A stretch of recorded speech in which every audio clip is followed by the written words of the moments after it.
So at this time, if you bow your heads for prayer, please.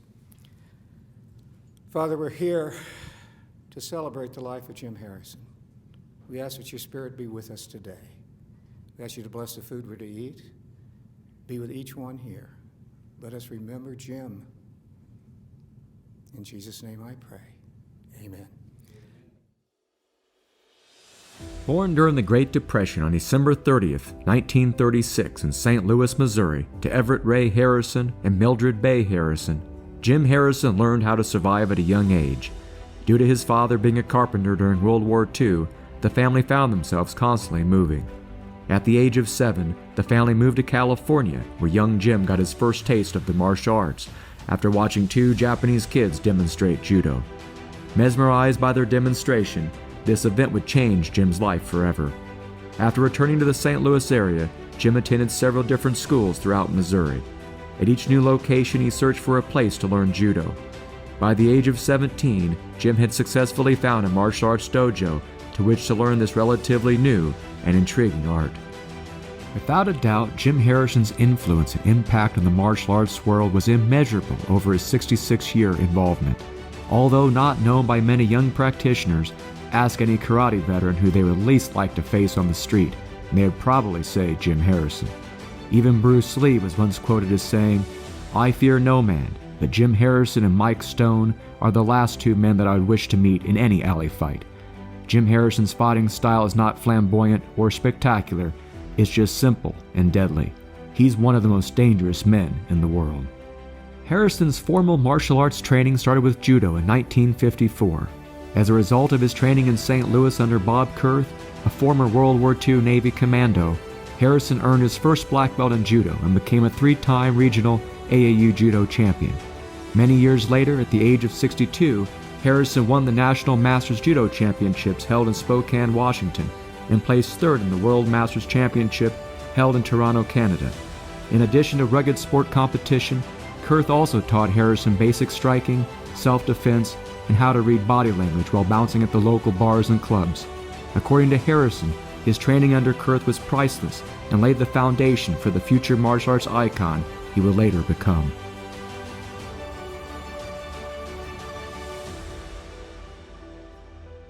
In the late 1950s, Harrison also began training in karate. After studying under several different instructors and styles, he earned his karate black belt in Shorin-ryu under Jim Wax in 1964. In addition to Shorin-ryu, he also earned black belts in Shotokan, Goju-ryu, Kyokushin, and Mudokwan. Blending his different styles of karate together, he was one of the first Americans to form their own eclectic style known as Bushidokan karate. Bushidokan quickly became well known around the world for its emphasis on practical and effective street self-defense, hard contact sparring, and producing champions. In 1964, Harrison moved from St. Louis to Kansas City, where he opened his first Bushidokan dojo.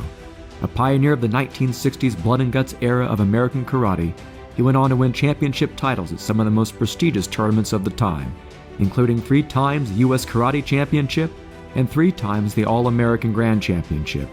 His bare-knuckle karate battles against competitors such as Roger Carpenter, Fred Wren, Ed Daniel, David Moon, and Joe Louis are now a matter of legend. Virtually every tournament in which Harrison made it to the finals were described as bloody due to Harrison's love for full contact. One such event was the 1969 Gulf Coast Karate Championship, which became known as Bloody Galveston. At that event, Harrison's war with 6'6", 270-pound Ed Daniel resulted in the winner being determined by who would receive the fewest number of stitches later that night in the hospital. Jim Harrison won.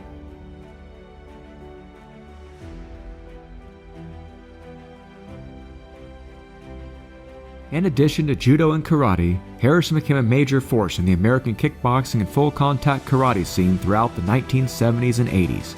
In 1970, Harrison coached Joe Louis when he knocked out Greg Baines to win the first ever kickboxing match held in the United States.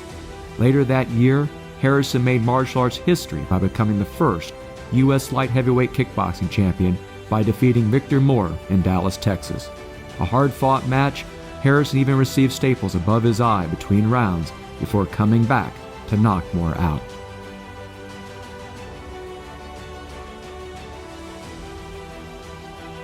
In 1974, Harrison served as the co-chief referee for the Professional Karate Association's World Championships held at the Los Angeles Sports Arena.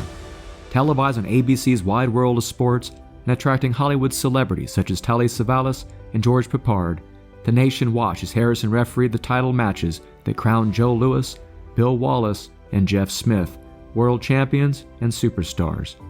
In 1974, Harrison was selected to coach and train the U.S. Professional Karate Kickboxing team consisting of Howard Jackson, Bill Wallace, Jeff Smith, Jim Buden, and Joe Louis. Under his guidance, the U.S. team went undefeated in 57 matches and defeated the European champions by an overwhelming spread of 25-0 in Berlin. Harrison also coached the U.S. team in 1975 and 76 when they were equally successful on the European tours. Serving as Bill Superfoot Wallace's personal coach and trainer, Harrison helped Wallace defeat several opponents, such as Blinky Rodriguez and Daniel Richey. As Wallace once said, "When I decided to become a full-contact fighter, I knew that I needed a fighter to teach and coach me. I chose Jim Harrison. He inspires you. You believe in him. He makes you believe in yourself." In the mid-1970s, Harrison's Kansas City Bushidokan dojos had 4 U.S. kickboxing champions: Jeff Payne, the number 4 PKA world-rated lightweight; Ray Patton, the number 6 PKA world-rated lightweight; Mark Payne, the number 4 PKA world-rated middleweight; and Steve Mackey, the number 2 PKA world-rated middleweight and number 3 PKA world-rated light heavyweight. Besides being a phenomenal instructor, coach, referee, and competitor, Harrison was also an early martial arts promoter. His first major promotion was when he and Jim Lindell hosted the 1965 Korean Judo Federation Central Division Championship and helped sponsor a nationwide tour of the Korean national judo team. In 1967, 68, and 69, he organized the United States Karate Association Grand Nationals. At the time, this event was considered to be one of the most prestigious karate tournaments in the United States. In 1968, Harrison promoted the first World Professional Karate Championships. Originally designed to serve as a pilot TV show for professional karate competition, the event included well-known fighters Joe Louis, Bob Wall, Skipper Mullins, Pat Burleson, David Moon, and Fred Wren, along with referees Bob Trias, Alan Steen, and Lou Angel. At the end of the event, Harrison paid the winner, Joe Louis, $1 for his efforts.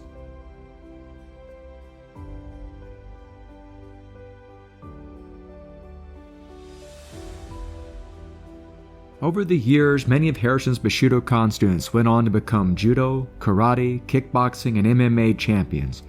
Judo champions include greats such as Jim Lindell, Parker Shelton, Ike Slaughter, Harry Parker, and Sean Harrison. Karate champions include Jay Garrett, who was a Trios International Society member, Ned Day, Jim Cox, George Roy, Tom Whiteman, Mark Payne, Chuck Northcott, Joe Smedley, Larry Page, Steve Mackey, Jeff Payne, Janet Walgren, Ed Bixby, Bob Boggs, Matt David, and George Clark. 3 Bushidokan students became world champions: Steve Mackey in shootboxing, Bob Thunder Thurman in kickboxing, and Josh Barnett in MMA.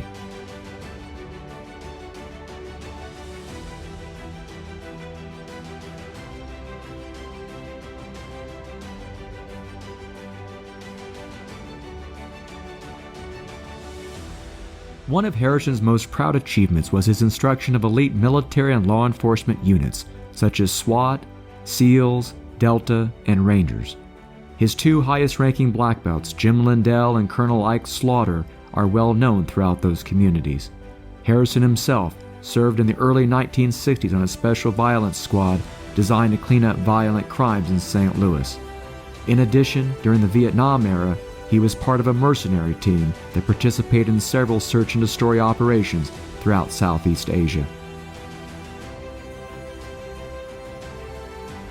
Throughout the decades, Harrison received many awards and accolades. In 1988, he was inducted, alongside his good friend and movie star Chuck Norris, into the Karate Hall of Fame in Ohio. In 2002, Harrison, along with Evander Holyfield, the former heavyweight boxing champion, Wesley Snipes, martial arts film star, Bernard Carrick, former NYPD commissioner, and John Corcoran, martial arts historian, were inducted into the Battle of Atlanta's Centurion Club. In 2009, he was named Black Belt Magazine's Self-Defense Instructor of the Year. In 2019, he was inducted into the American Karate Black Belt Association, AKBBA, Hall of Fame. In 1978, Harrison moved to Missoula, Montana in order to pursue his love for extreme sports and expand the Bushidokan style to the northwestern United States. While operating his personal dojos, Samurai Martial Arts Training Center, and Sakura Warrior Arts, he competed and participated in various outdoor activities such as alpine and Nordic skiing, skin and scuba diving, rock climbing and rappelling, telemark skiing, skydiving, parachuting, paraskiing, bow hunting, whitewater kayaking, and both regular and snow camping. His emphasis on being able to survive not only in a street fight, but also in the wilderness made him a true survivalist.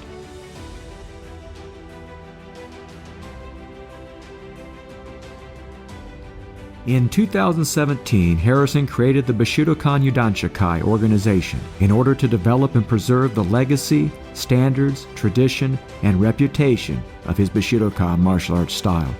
The board of directors, consisting of Tor Harrison, Travis Boggs, Steve Kinser, Bob Thurman, and Luke Joven, are dedicated to carrying on the Jim Harrison legacy. On a more personal level, it was the friendships that Harrison developed over the years that he cherished the most. Most of his closest friends were the people that he had fought and shed blood with on the mats many years ago. His family, most notably his children, meant the most to him. Many of them achieved black belts in both judo and karate and became reputable martial artists in their own right. His 11 children, including Dirk, Sean, Lance, Aaron, Chris, Kelly, Cody, Valkyrie, Tanya, Tor, and Ty all made him extremely proud.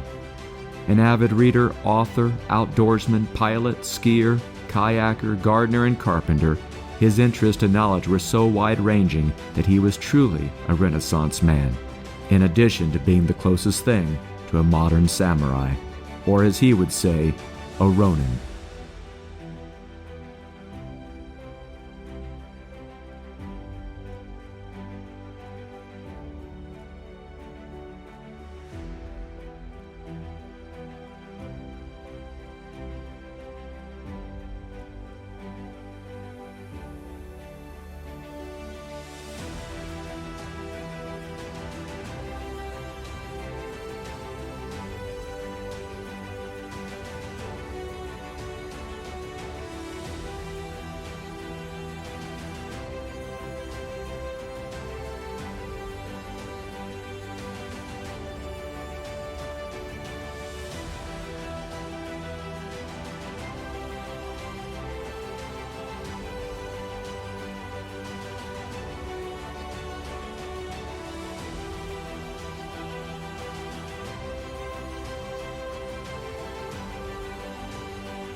Need just a moment of silence.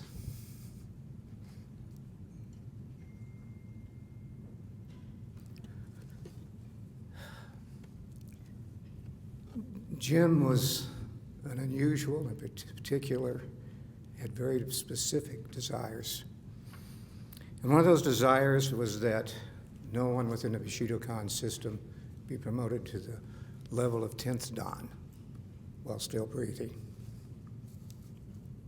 Thank you, Steve. If we can have Sean Harrison and Tora please come forward.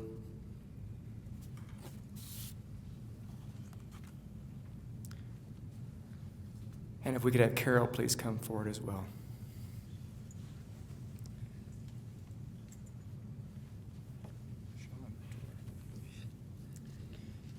On behalf of the Board of Directors, we're very honored to present Jim Harrison with his 10th Dan rank in Bushidokan.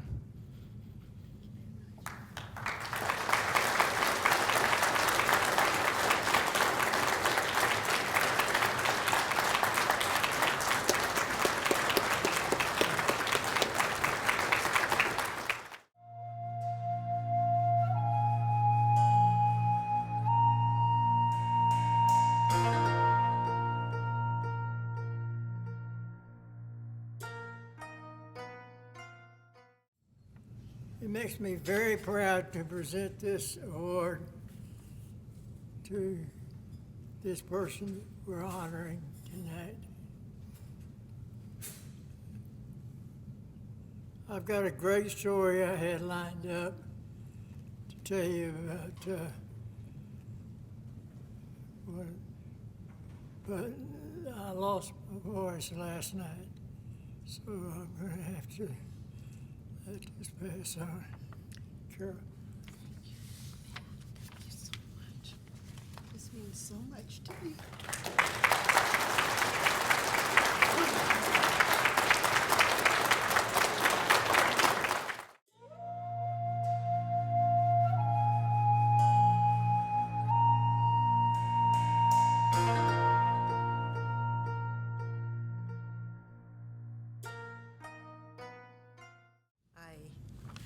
Just so happy to see all of you.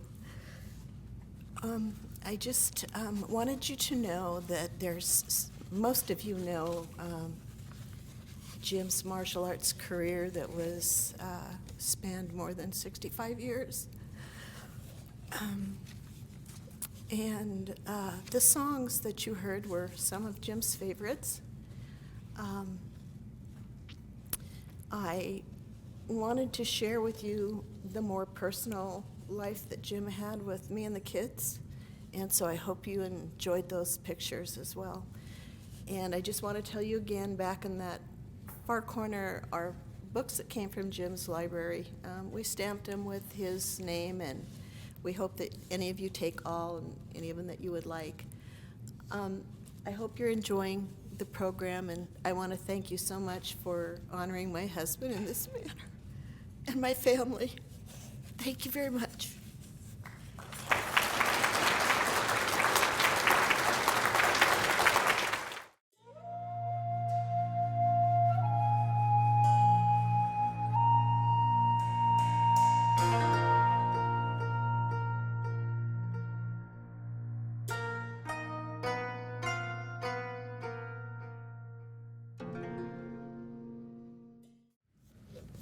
My name is Ike Slaughter, and I've asked David if I start crying to come and get me.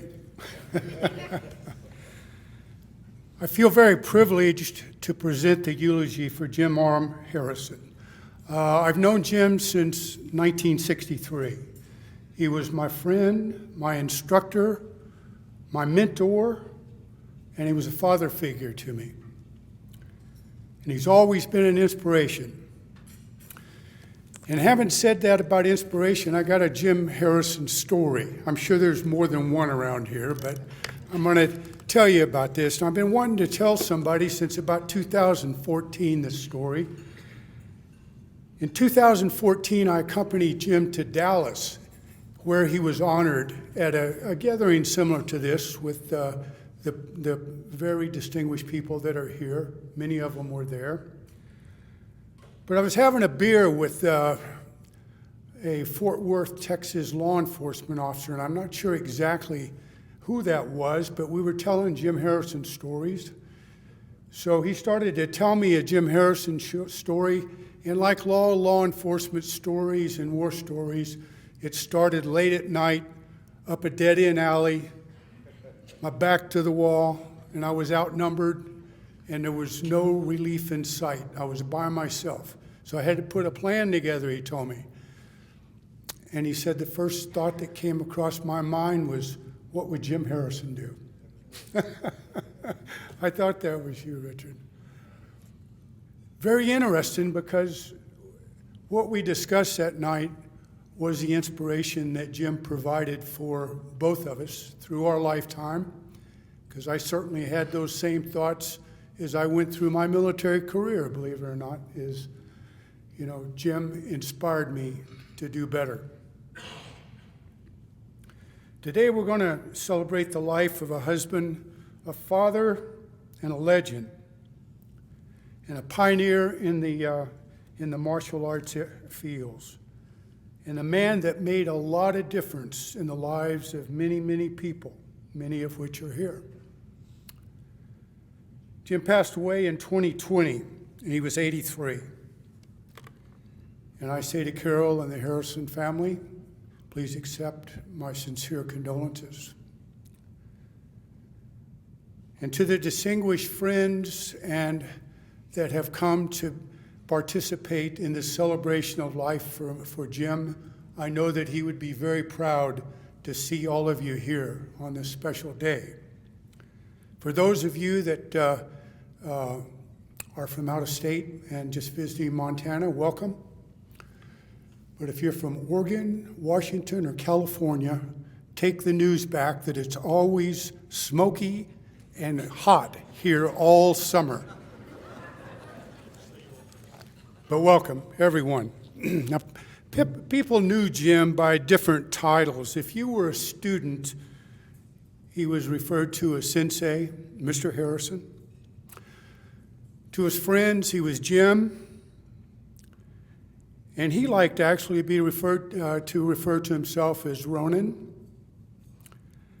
And to his family of 11 children, 26 grandchildren, 16 great-grandchildren, and 2 great-great-grandchildren, he was dad and he was grandpa.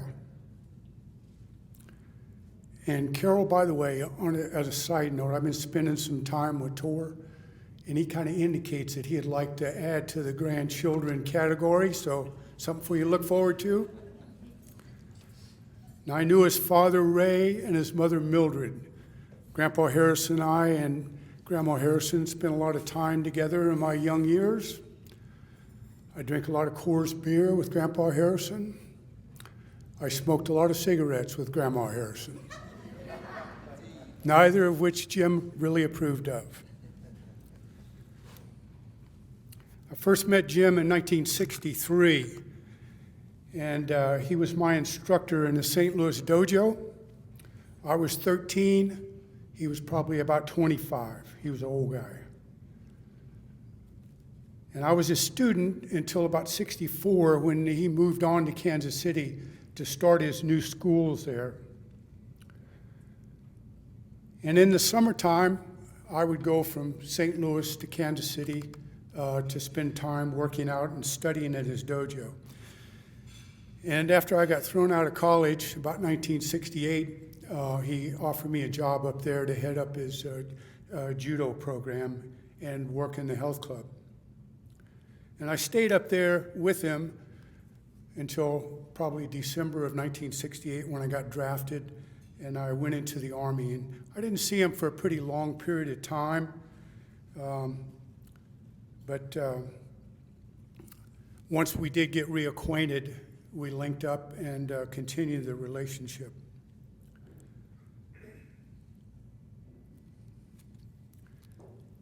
About 1998, I retired and came to Montana and got linked up with Jim again. And it was really a good thing for me because my boys were of the age where they needed some martial arts training.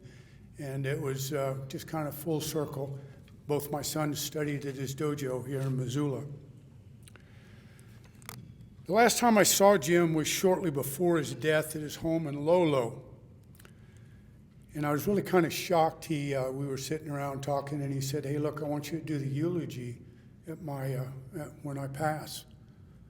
I said, "Well, hell, I'm about your age. What if I die first?" And you can imagine Jim, he thought that was funny. He said, okay, I'll do yours if you die first. But I think really that he knew at that time that time was near. So I certainly agreed to do the eulogy upon his death. Carol got in contact with me, and we discussed what the process would have been. There was a delay, as you know, but once I started talking to Carol about the eulogy that I was going to present, it was pretty obvious there were huge spaces in Jim's life where I had not been there. I was not really knowledgeable of probably about 30 years of what he did during the 70s, 80s, and maybe even early 90s, because I was in the Army. And some of those years were the years where some of the greatest things that he did was during that period. So after we discussed it, Carol made the wise decision to bring in Travis Boggs. And Travis has done a significant amount of work to put this day together, whether it's the schedule that we are adhering to or the videos and the photographs that we're watching. And I know also that his wife Destiny has taken part in this. So very good job. Let's give this young man a round of applause.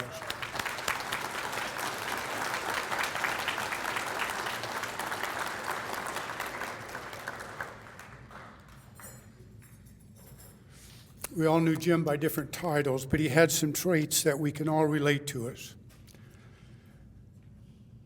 And I think we can agree that Jim, he was a person that was really larger than life. And also, when times got tough, you could count on Jim. He'd be right there by your side, regardless of what it was. He was a great friend.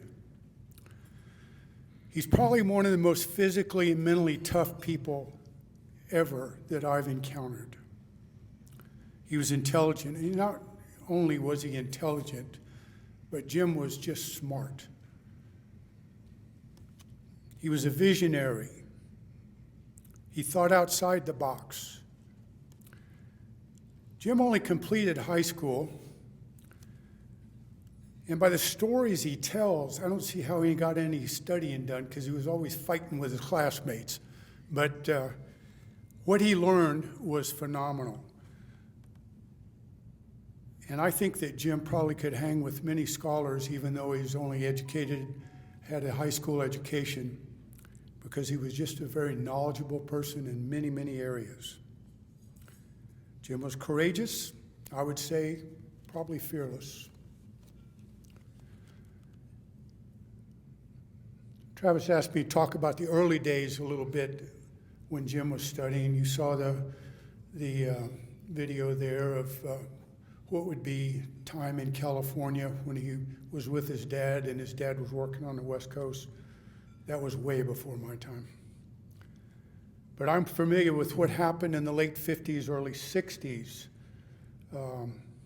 Jim started his training, and his earliest instructors, they had varied backgrounds. There were World War II veterans, veterans of the Korean War, people that had served in Asia and brought back the sport, the martial arts.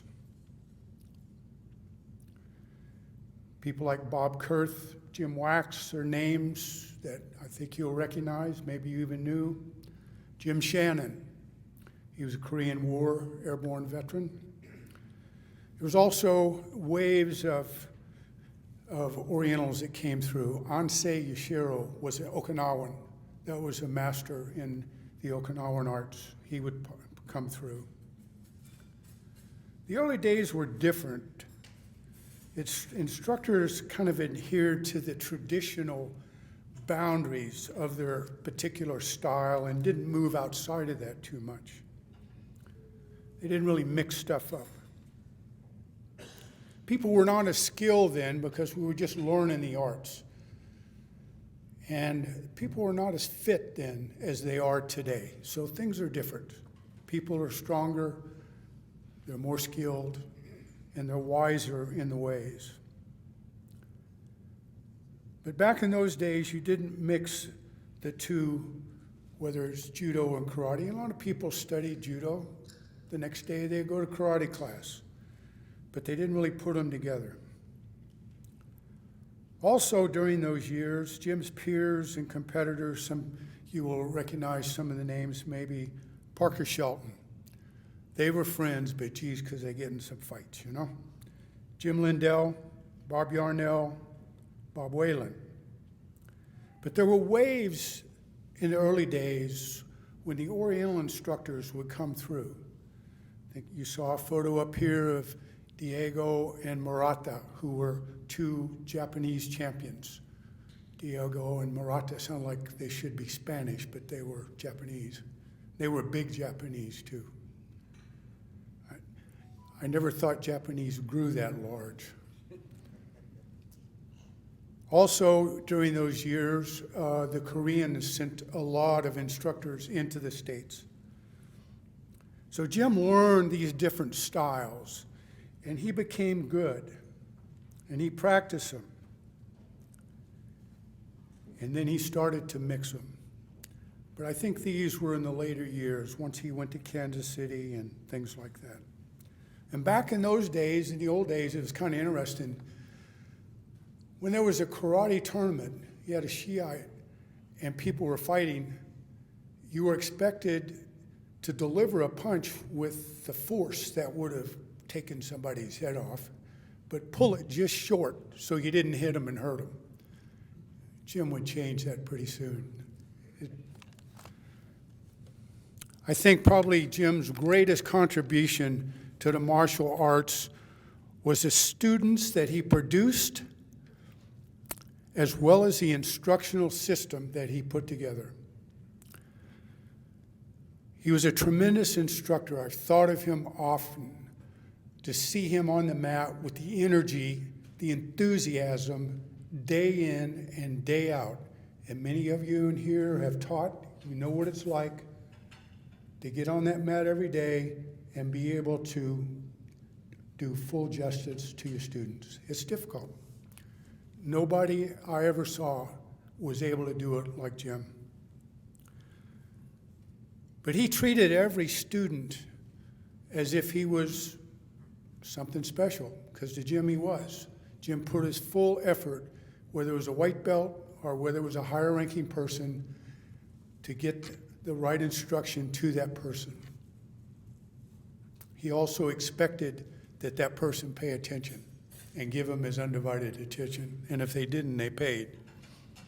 But Jim, he was a visionary, and it was a time where improvement in martial arts was needed. And he provided what was needed at that time to really advance the martial arts. He developed a step-by-step system that gave a student a path to become a good player. He set the performance standards. And when a student achieved that standard, he was rewarded, he was promoted. But if he didn't, he went back and restudied it again.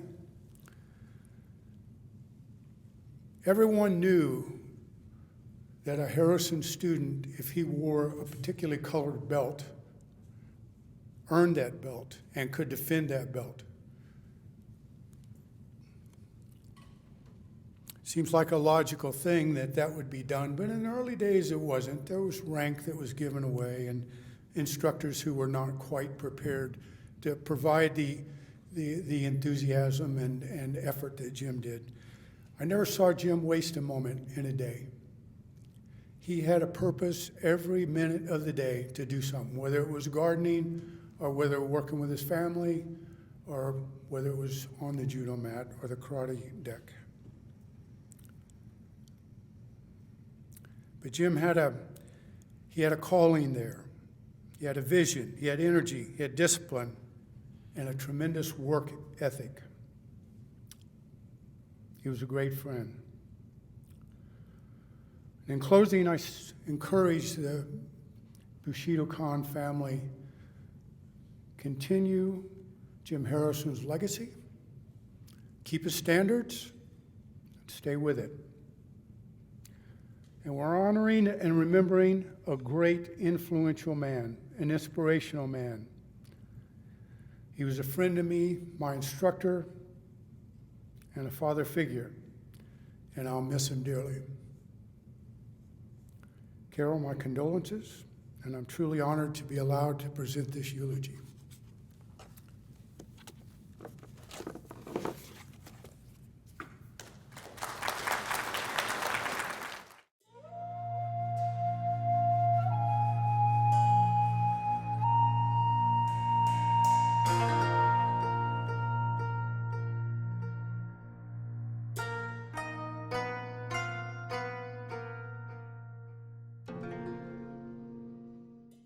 Dearest Carol, Gina and I send our love, support, and prayers to you and your family with the loss of your son Ty and your husband Jim, who was my friend and a friend to many. I have so many fond memories of Jim, too many to tell, but he was one of the toughest guys I have ever known.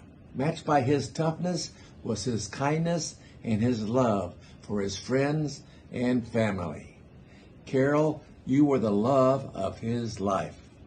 You completed him and stood by his side. Jim will be missed and never forgotten.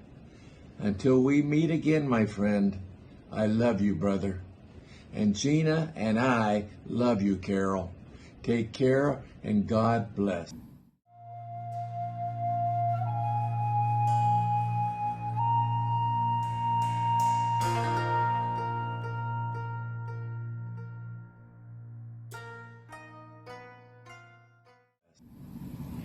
Only once in the course of human events have I met a man like Jim Harrison. He was a great friend, as well as one of the toughest of all men I have ever met. From the bow end till the bow out, it was a war. The first few times we got together, the real winner was the local hospital. They got to see one or both of us every tournament. And one of our classic gets together, we wound up in the hospital for a stitch or more. They finished with me first. And I went next door where they were sewing up Jim. Jim was laying flat, and a young doctor was sewing him up. How many stitches do you have in him? I asked the young man. Oh, 4 or 5. Why? I said, because he put 8 in me, and if you don't put 9 in him, then I'm going to have to open it up some more. And I know you didn't get the more, but I'm going to have to open it up some more. Nobody cracked a smile. Finally, the doctor said that he had 6 in Jim, and that was all it would hold. I told him that was okay, and I would catch up later at another tournament. We both had a life later, all but the young doctor. Jim was truly the 1000th man, as the poem so beautifully states, and he was one of the greatest people that I have ever met, and the one that I would want with me if we had to go into hell and put out the fire. I'll see you later on. Your friend, Ed Daniel.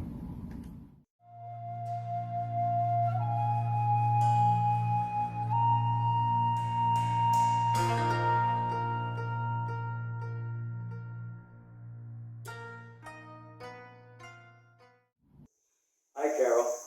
Thank you very much for the invitation to attend and participate in Jim's tribute to his life and celebrating his life and his legacy. I'm sorry I couldn't be there, but our restrictions here in the Philippines are quite severe as far as COVID protocol. There's a couple short stories I'd like to share with you. The first is that in 1967, when I first opened up my karate school, Jim was visiting me, and he had asked if we could spar. Now, I always have had a policy that I don't spar with anybody, not even my students. I don't practice sparring. Even when I was competing, I don't practice sparring. So I just don't like the idea of practicing sparring. So with Jim, though, if everybody who knew Jim appreciates and understands his character and his personality, that there was nothing intimidating, nothing challenging, nothing negative about him asking. He was just a warrior, and that's just his way. So we did go up to my dojo, and we sparred for about 10 minutes and came back to my apartment. And while there, we both talked about how much respect and our friendship grew from that one particular incident, and it's lasted us, obviously, throughout our whole life. The thing that also is important is that I have never mentioned this particular occasion and incident to anyone in my whole life until today. And knowing Jim the way I do and did, is that I don't think Jim ever mentioned it either. It was something quite personal and private between us. The other thing that was very important was that in the first part of October 2014, Linda Lee invited me to give the opening address to a wing of a museum that was dedicating a section of the museum for Bruce's memorabilia. So I was invited to give the opening address. At the same time, Jim was being invited by Gary Lee and a few other people to go to Houston, Texas, and I believe they did have something for Jim planned, whether it was a fundraiser or some type of a tribute to Jim as well. Jim wasn't feeling well about 3 weeks before this first week of October, and Carol and I had communicated through email several times about Jim's condition. And but I had to go, and I was expecting Jim to go to Houston, but she wasn't comfortable about him making the trip. So on the 5th of October, the event in Houston had already expired, and Jim did not attend. But Jim chose to drive with his son, Ty, and Carol, 9 hours each way to Seattle, Washington, to come and visit me for a day and a half. So this was really very special to me, especially the fact that he wasn't feeling well, and that he did take the time to make this journey. It was quite special. So these things are very important to me, the way Jim was and has always been and will be for all of us to remember. I want to thank everybody who is attending this celebration of Jim's life and his legacy. Carol, I want to thank you very much for the opportunity. Thank you very much.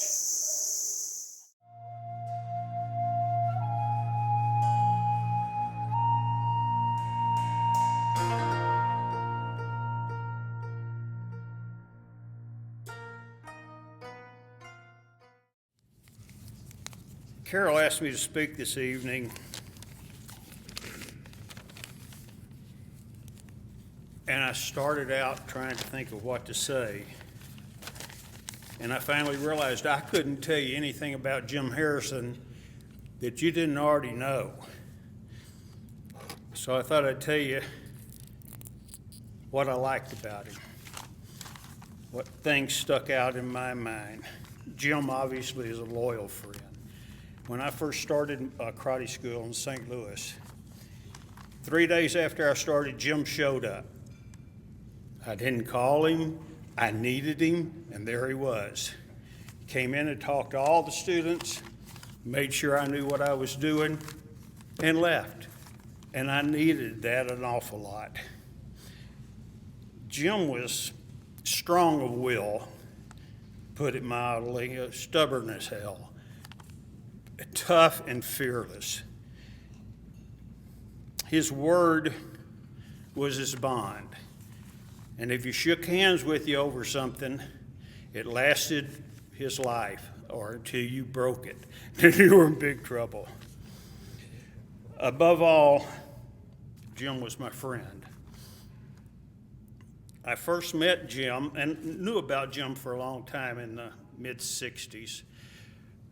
But I was trying to learn the art little kid on the block. In 1968, Jim came to me after the U.S. Championships and said, we've got a man out, and I'm doing a show in Kansas City in a full contact thing, or not full contact, but at least professional karate. He says, I'd like you to come up and do it. I said, well, he says, I know, you don't have any money. I'm gonna fly you up there, I'll feed you, you come home. Oh, wow, I'll do that. Jim didn't treat me as a kid when I was up there. I loved it. I mean, he treated me with respect. He treated me as an equal. And I knew immediately that I liked this man and I wanted him to be my friend the rest of my life. And he was. When we did the competition, I actually should have not been there. Somebody else had been hurt, and I was able to take his place from Jim. And for that, he gave me an opportunity. In fact, the guy didn't last long. They were really, really good. In fact, Pat Burleson to my right came in second there. Joe Lewis won it.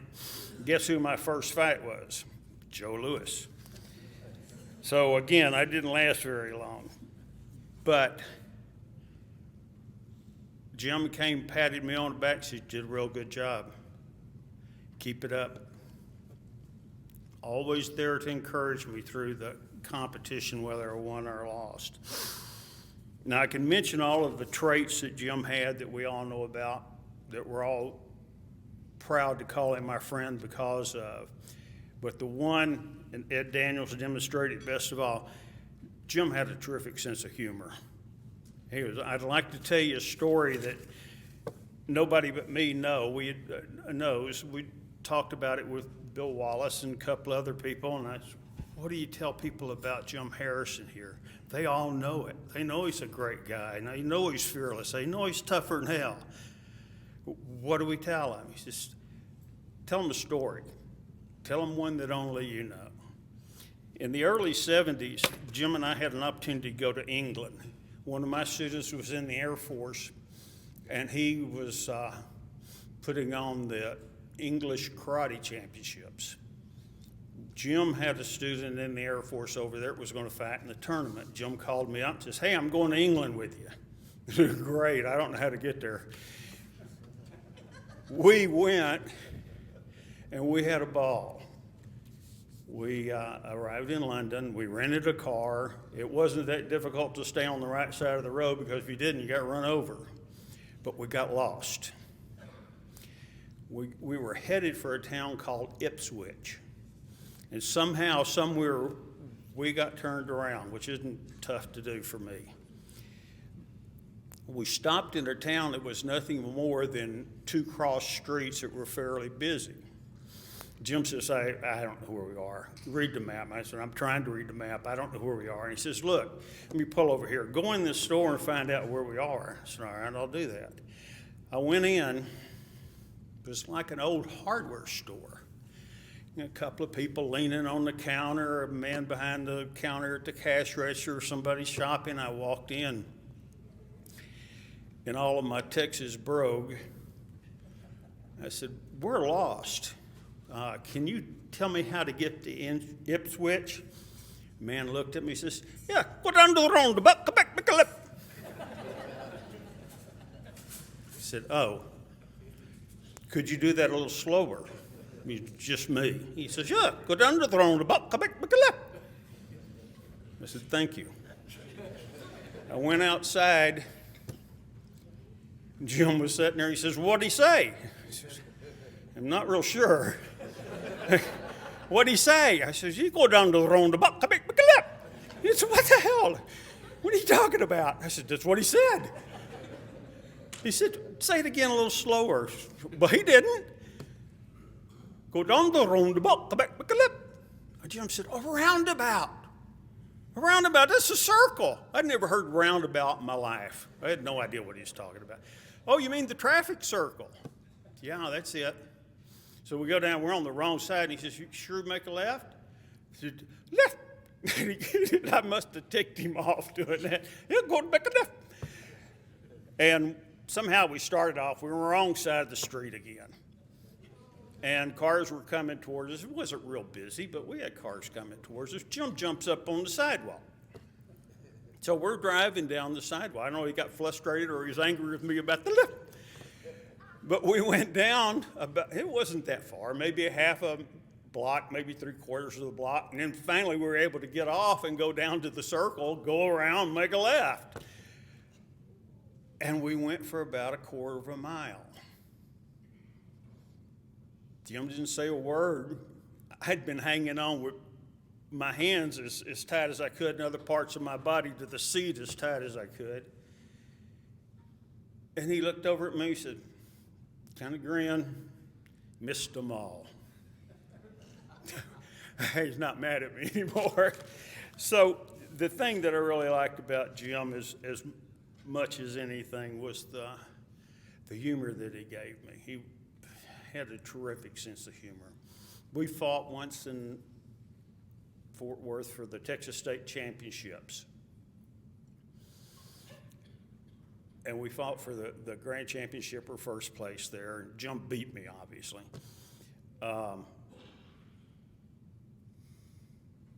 He came to me afterward, he says, "Where'd you get that?" I said, "Where'd I get what?" He said, "We squared off and I started towards you and you started towards me." He said, "I've never seen that." I said, "Where did you get that?" He said, "Well, it's easy. I got that from you. I've never seen you go backwards." And he just smiled and he says, "Oh, terrific." Patted me on the back, says, "Good job." Took his trophy and went home. Jim was a man that I'll always remember. He was a man that I'd made up my mind very quickly to emulate. Hopefully I could become nearly the man he was, or at least a good chunk of it. And I'll miss the man forever. Thank you.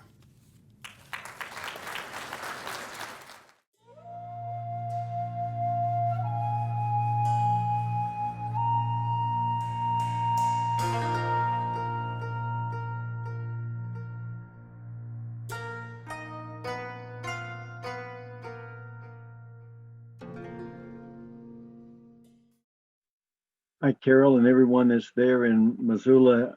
I want you to know how sad I am that I could not make it to this celebration of life for Jim Harrison, who was truly one of my favorite people in all of the martial arts. You know, from the early Clint Eastwood days and the spaghetti westerns all the way through Dirty Harry, where he would always say that he wouldn't say, but I would see him walk softly and talk softly and carry the big 44. That's the way Jim Harrison always related to me in the martial arts. I mean, when I think of him, I think of fearless, but I think of soft-spoken and quiet and absolutely possibly deadly to people that were attacking his family or his principles. And it was just for me a real pleasure and a real treasure to spend time with him.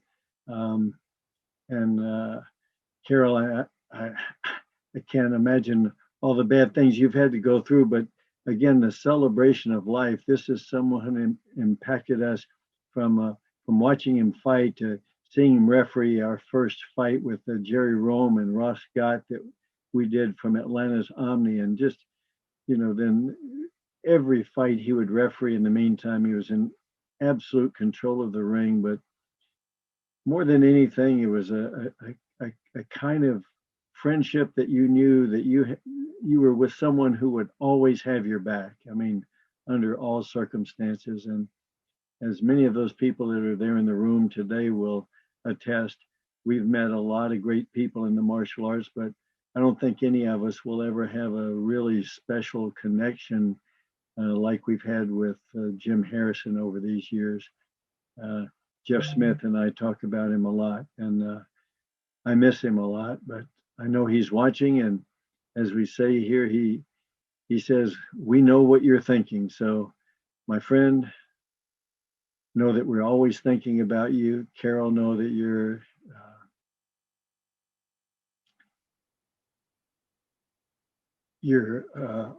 always going to be in this family with us. All the best, guys. Wish I could be there with you.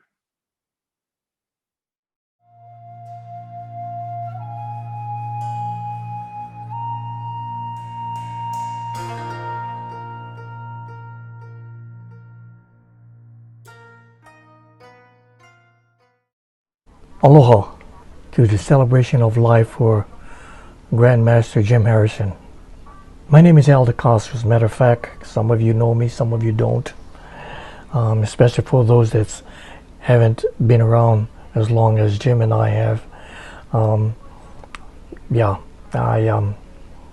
pretty new to you, but I've been around with the old timers like Chuck Norris and Bruce Lee and Pat Burleson and Alan Steen, naturally Fred Wren, and good old Jim. Jim has been very inspirational and motivated me into a lot of things. Matter of fact, he came and visited me a lot of times, and we did seminars together. Good memories, and I really don't know where to start. There's so many good things to talk about him, and well, let's start this way.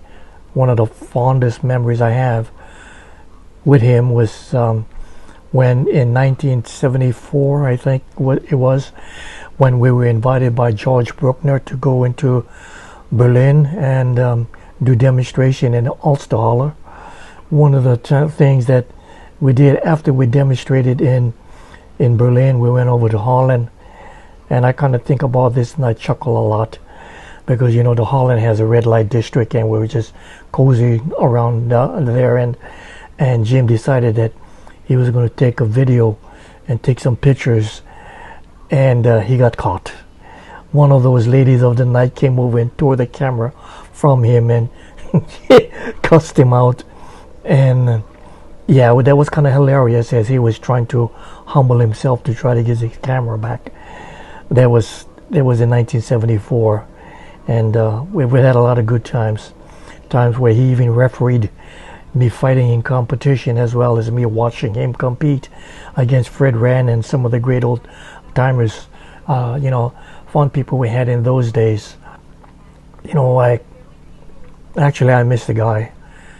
He came over to do a seminar for me when I lived in Oregon, Cornelius, Oregon, and we had a private airfield, and he flew in his private plane, and it's amazing because I never knew he had his private license, and he came over and he did a seminar for us. We spent the entire week together, just talking about old things. A couple of times he came over with another one of his students and friends to my school and demonstrated and did a seminar. In turn, I showed him a couple of things too, because of what I do, and I'm more into now the Filipino fighting arts, which I did then too. But it's like I don't know. It's like sometimes it's almost loss of words. When I found out that Jim had passed, I guess it was a shock to me because he seemed really healthy, and I thought he would be outliving us all. He's been a man that stands above all. And when Bruce Lee said that, he wouldn't want to be facing, Jim Harrison in a dark alley, I can imagine that, because I've seen Jim tear into people in tournaments, and I'm just totally amazed. He had that fighting spirit that it's amazing. And then when going into his biography, knowing the amount of martial arts that he's had and his background, he looks like such a humble guy. I mean, a really, really good guy. But the thing is just, I don't think anybody would dare cross him, because he could really tear up to you. He's got so many good champions and fighters that I followed along the way, and he's been a real good inspiration to all of us. The only thing we know that we get up in age, and as that we get up in age, our number comes up. And I know he's up there just having fun probably looking down at all of us and saying, okay, you guys, we're waiting for you folks to get up here. Well, okay, Jim, we're going to be coming and joining you soon. Well, I don't know. You know, everybody wants to go to heaven, but nobody wants to die. But that's all inevitable. But yeah, looking forward to joining all my old friends. Well, I don't know if I want to rush it or not. I like to hang around a lot longer, but anyway, what I you know, it's hard to say, but Jim, I wish you all well, and family, take care of yourself. Aloha from Hawaii. Thank you for giving me the privilege to address the family, friends, and students to a man that is way above everybody else. And I bless God for blessing us, for giving him the time with us on this earth. After all, this is only a temporary place, and we're all going to go home one day. God bless and aloha. Thank you for the time.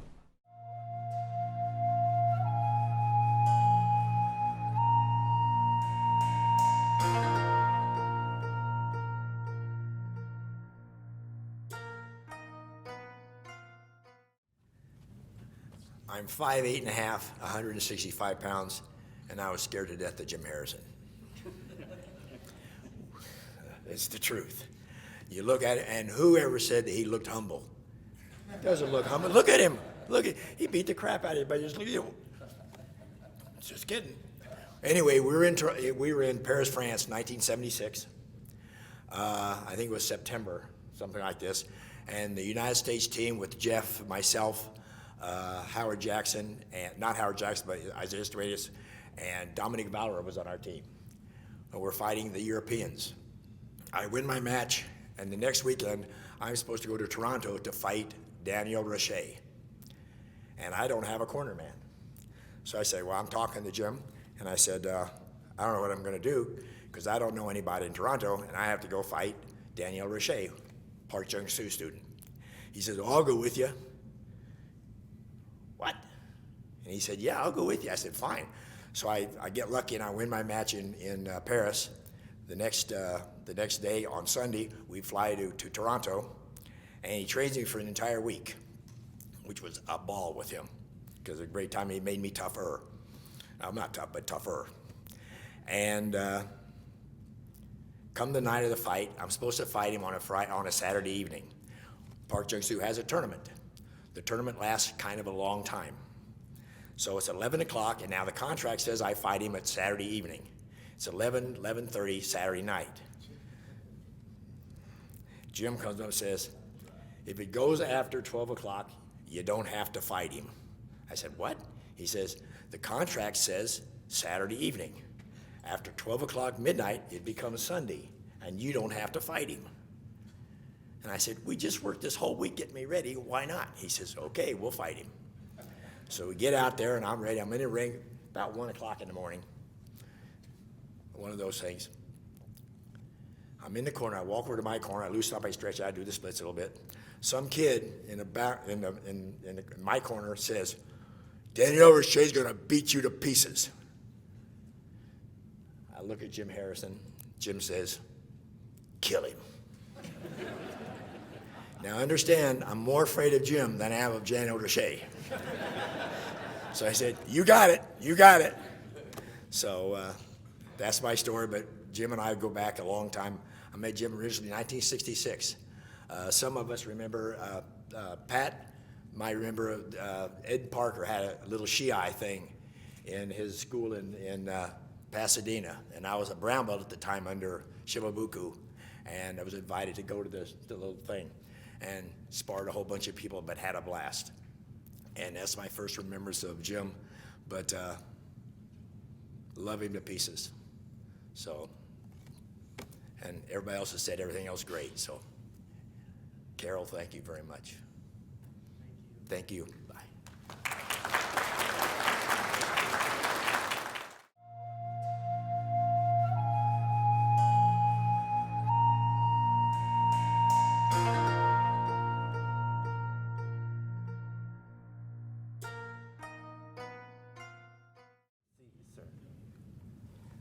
I'm so happy to see Grandmaster Burleson here. Let's give him a hand. I know how much that would have meant to Jim to have you here. You know, when they talk about standing on the shoulders, of great people, when I came up, I guess because I'm a little older now, people think that I was in that first group. No, I watched Pat Burleson and Alan Steen and Fred Wren and Jim Harrison and Ed Daniels. I watched all these guys coming up. And I said, I want to fight like that. I don't want to fight them like that. But I want to learn how to fight like that, because that was the Texas blood and gut days. And Jim Harrison, if you look under blood and guts in the dictionary, it'll have his picture. Of course, it'll have Pat Burleson's too, and it'll have Fred Wren's too.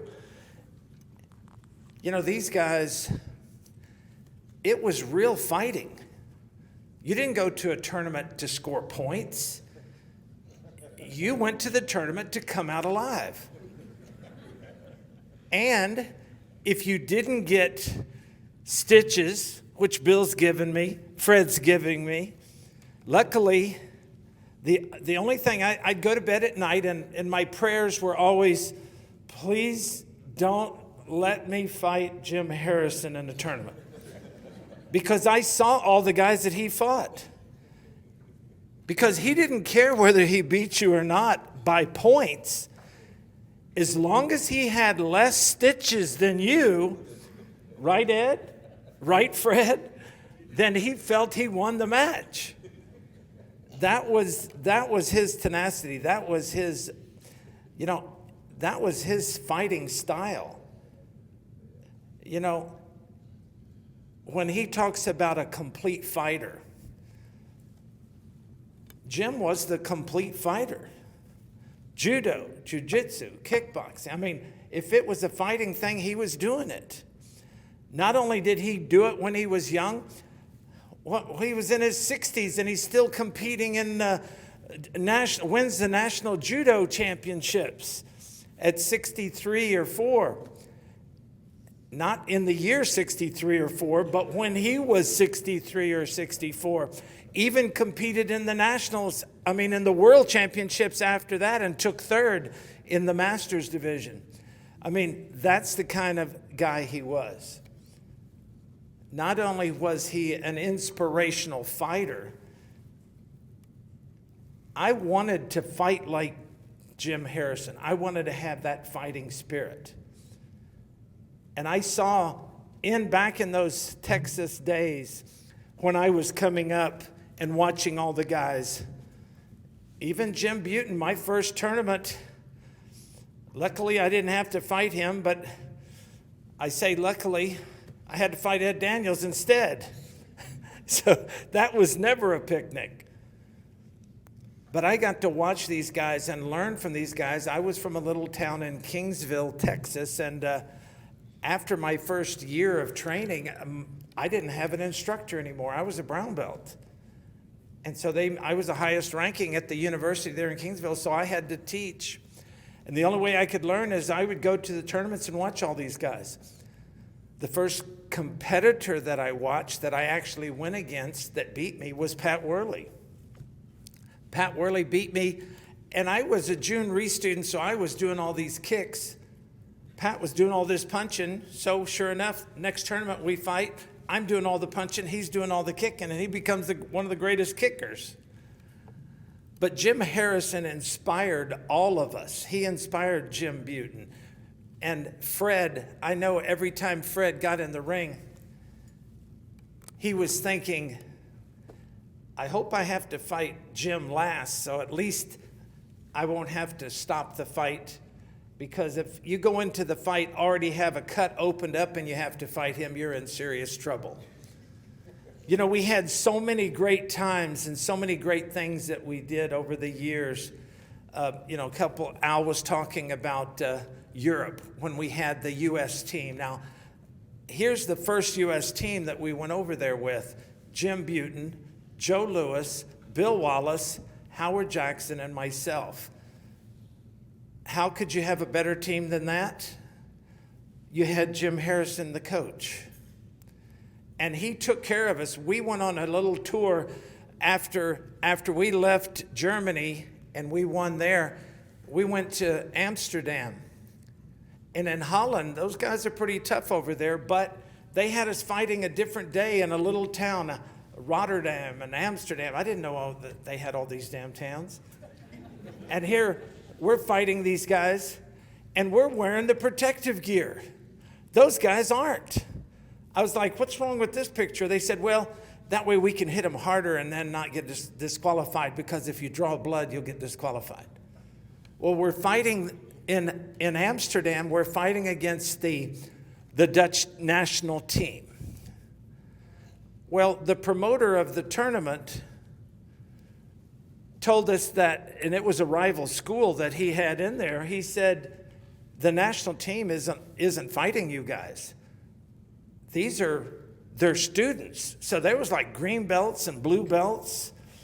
And Bill and Jim, we're all fighting these underbelts. There was only one black belt on the team, and somebody said that's because he was a new black belt. He wasn't even on the national team. So Jim comes over to me and he says, Jeff, the coach of the team, and Lewis was standing right beside me, and he said, the coach of the national team, of the Amsterdam team, that team that they're calling the national team, is actually on the national team. And he's just the coach. So he says, so one of you guys have got to fight him. So, of course, if Jim says one of you got to, I'm going to be the one to raise my hand. Joe wasn't dumb enough to do it, because we get out there and I put my gear on, and Jim comes over to me and says, Texas rules. No, you don't need any equipment. He's not wearing any equipment. And it was a knockdown, drag out, and drag out literally, if you guys remember, they actually drug him off the stage, Roman style, just like in the arena. They picked up his feet, and I guess he thought somebody had his hands, because then they pulled him and drug him, and then there was blood trailing from his mouth. After that, the whole place erupted. There were fights from these two rival schools, and here we are, Bill and Jim and I, we're just standing around, and Harrison says, guys, stay out of it. Just stay over here. So we weren't, hey, street fight, we weren't worried. We had Jim Harrison on our team anytime. You know, give me Jim Harrison. I don't care how many guys we're fighting, as long as he's on the team. I mean, you guys know he was on the Magnificent Seven. He was on the Dirty Dozen. You know, he, in everybody's book, was always the badass. He was the guy you don't want to mess with. I remember the stories when I was an underbelt. I wasn't even a black belt yet, and I was asking why he wore a T-shirt. Nobody wore T-shirts underneath their uniforms back then, and he always had like a black T-shirt on, I think is what it was. And somebody said, oh, he got shot in the chest 3 times through a door from an ex-con that was after him, and laid way for him and got him in a bathroom and shot him through the door 3 times. And Jim choked him out with his officer that was with him. He choked him out before Jim passed out. He choked the guy out, and they apprehended him. I mean, that's the kind of guy Jim Harrison is. They don't make him like that anymore. They didn't make him like that back then. He shot himself. No, I'm sorry, I take this back. He didn't shoot himself in the leg. Somehow he got shot in the leg. I don't think it was cleaning his gun. It was probably on one of his, you know, when you're a police officer in St. Louis, that was like Harlem, New York City. I mean, and I don't mean black or white. I just mean the high crime rate. there's tremendous amount of crime. He gets shot in the leg, is in the hospital. His instructor, his judo instructor calls him and says, "Hey, where are you?" He said, "I'm in the hospital." He said, "Well, get the hell out of there. We have a tournament this weekend." He goes, "Okay." He checks himself out of the hospital, goes and fights in the judo tournament. Now, that's not your normal guy.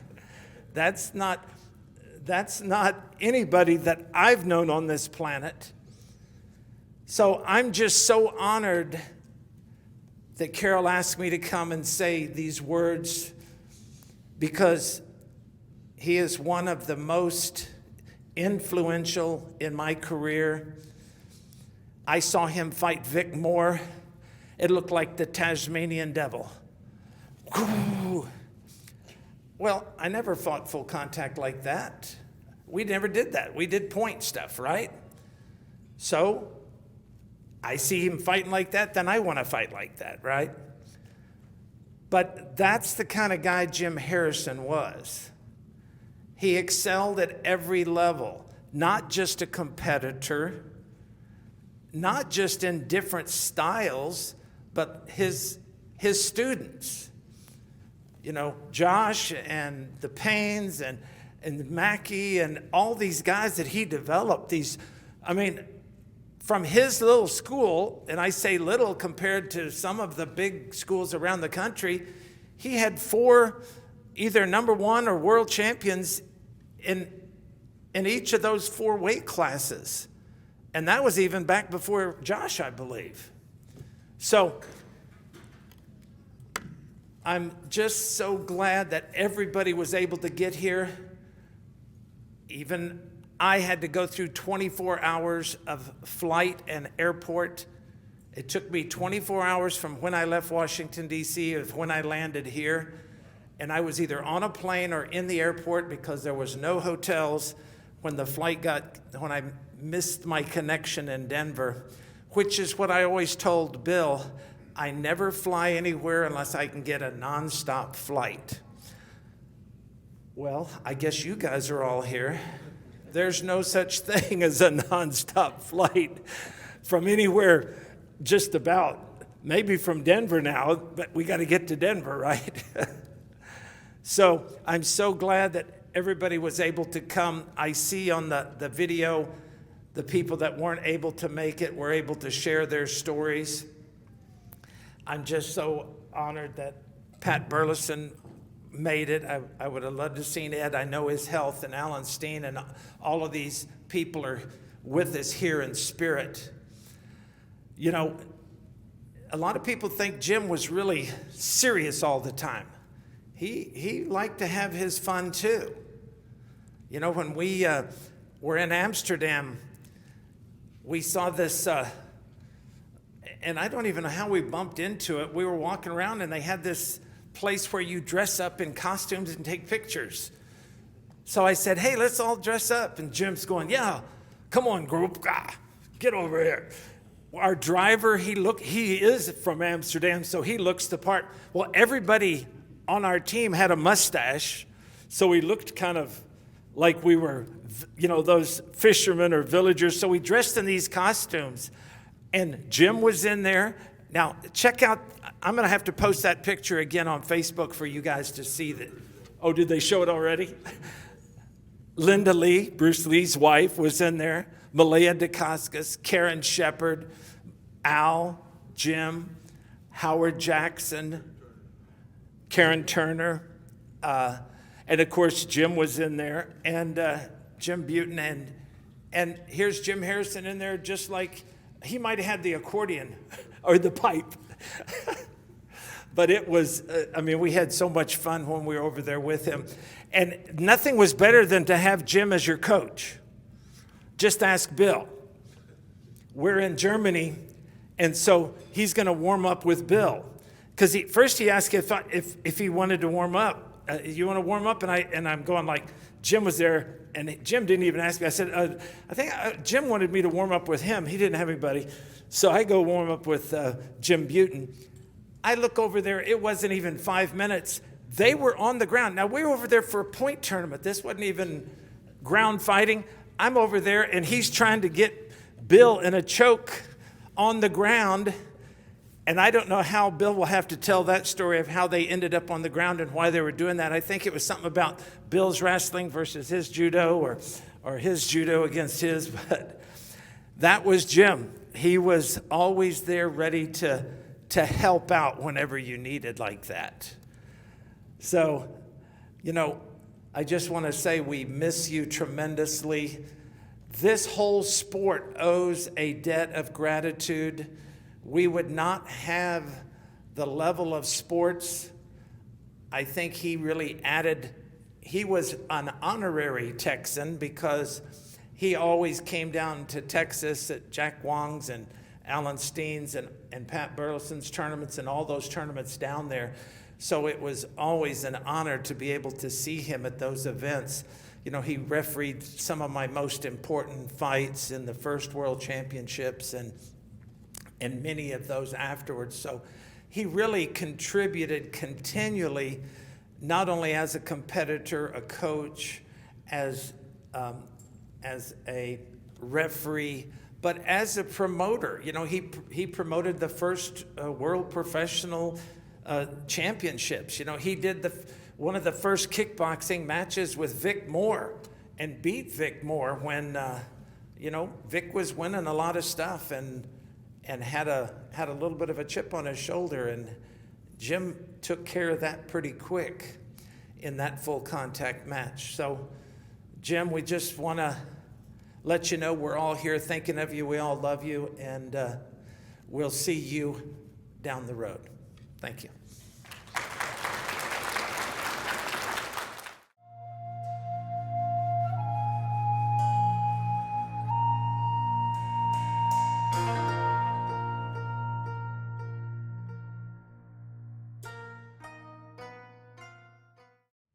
Well, this is great being last. Everybody's told all the stories I know, so it's kind of tough, but we'll get through it. Yeah, and Jeff was always a fun guy in competition, and the times that we had with Jim Harrison when we were in Europe were worth the price of admission for sure. But that place he was talking about was a little skewed. We were at the Hotel Krasnopolsky when one of the black belts that he ended up fighting didn't want to fight on the regular team because we were fighting white belts and green belts and blue belts and guys that really shouldn't be there. But it's almost an embarrassment for Joe Louis. I mean, the top of the heap, and Bill Wallace never lost a match, and all these other guys. And what they asked, Jeff actually asked the black belt, says, "Well, why aren't you fighting?" And he said, "Well, there's not anybody here worth fighting." And Jeff said, "Oh," so he goes over to the announcer and he tells him what the guy said, and the guy's going, on France, and so everybody's going, "Oh," because this guy insulted us, and so the crowd went nuts as Jeff got off his podium there and was ready to start, and this guy's pulling off a shoe like, "Don't make me take the other one off." Because he was just wearing street clothes. But he's right. They did get in the middle of that, and Jim Harrison was right in the center of that whole deal, and I'm sure he was excited about the whole opportunity. But they went ahead and did it, and the guy did lay on the ground after maybe a minute or so. He didn't last too long. And they did grab the guy by his heels and drag him off the thing there, and the crowd was just, it was better than going to a movie. I know, it was really something. But that was an experience that we had, and it seemed like the whole trip that we had in Europe with Jim Harrison was kind of like that. And Al DeCossic's on there mentioned the fact that he got his camera confiscated by a harlot in Amsterdam. They had these areas there where you can go in and see these ladies, and he thought that was a pretty neat thing to take a picture of until she showed up and made things happen. But for me, as I started in martial arts, probably later than a lot of these guys, I was maybe 16 when I started under Pat Burleson, and I didn't know nothing, and I probably still don't, but I got a magazine, and I was reading in the magazine as a white belt about Joe Louis and about Jim Harrison, Skipper Mullins, and Chuck Norris, and all these top guys. And I'm going, whoa, sitting in my bedroom looking at that, just started karate. I said, man, this is going to be great. I'll never be in that tier of people, and I'll probably never, ever be around where they're actually competing. But it wasn't long since I was in Fort Worth. I wasn't too far away from Dallas, and Alan Steen's championship was one of the biggest ones in the area, and I was able to go and watch and see those things. And I never won a trophy until I was a brown belt, but once I did, I kind of got it figured out. But the guys that were the icons, those people that I just mentioned, I'd be sitting at the tournament as a black belt, as a young black belt, and I'd say, oh, look who just came in. It's Jim Harrison. Look, there's Skipper Mullins. You know, and it's like, well, shoot, we don't have a chance. There's no way that we're going to be able to compete and do well against those guys. So there was this aura, or this amazing feeling of being able to at least be in the same room as these guys. And then it wasn't too much longer as I got past winning third places and started winning a second or a first place every once in a while, that I was out there with Fred Wren, and he was knocking the pootie out of me. And the guys like that were coming along with me, Jeff Smith and I were pretty much in that same era when we started competing. And so there was a way to get better, and we started believing more in ourselves. But it was guys like Jim Harrison, who I'm fortunate to say I never had to dance with. Roy Kerbin, I think his first match as a black belt was against Jim Harrison, and he's got some stories to tell about how that went. So it's something to be at least in the room with him, to see him compete, to see him do the damage to people that he did, and be glad it wasn't you. He always treated me fairly. Every time I saw him at an event, he would come to me and he'd talk to me, he'd give me advice. He would be as friendly with me as he would be any of his other comrades that he was out there with and had long-time relationships with. So I would have nothing but admiration and respect and gratitude for having known Jim Harrison. I thank you today.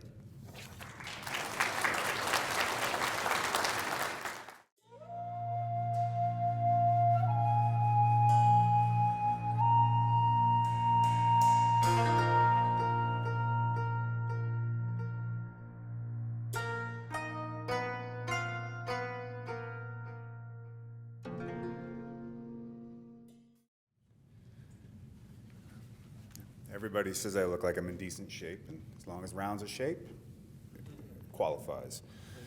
I don't know if I definitely don't have nearly as many stories as these old codgers, who I hope to become an old codger someday, have to display. I mean, that's part of the fun of becoming an old codger is, one, beating up the young guys with tricks that they had never thought of, and two, stories.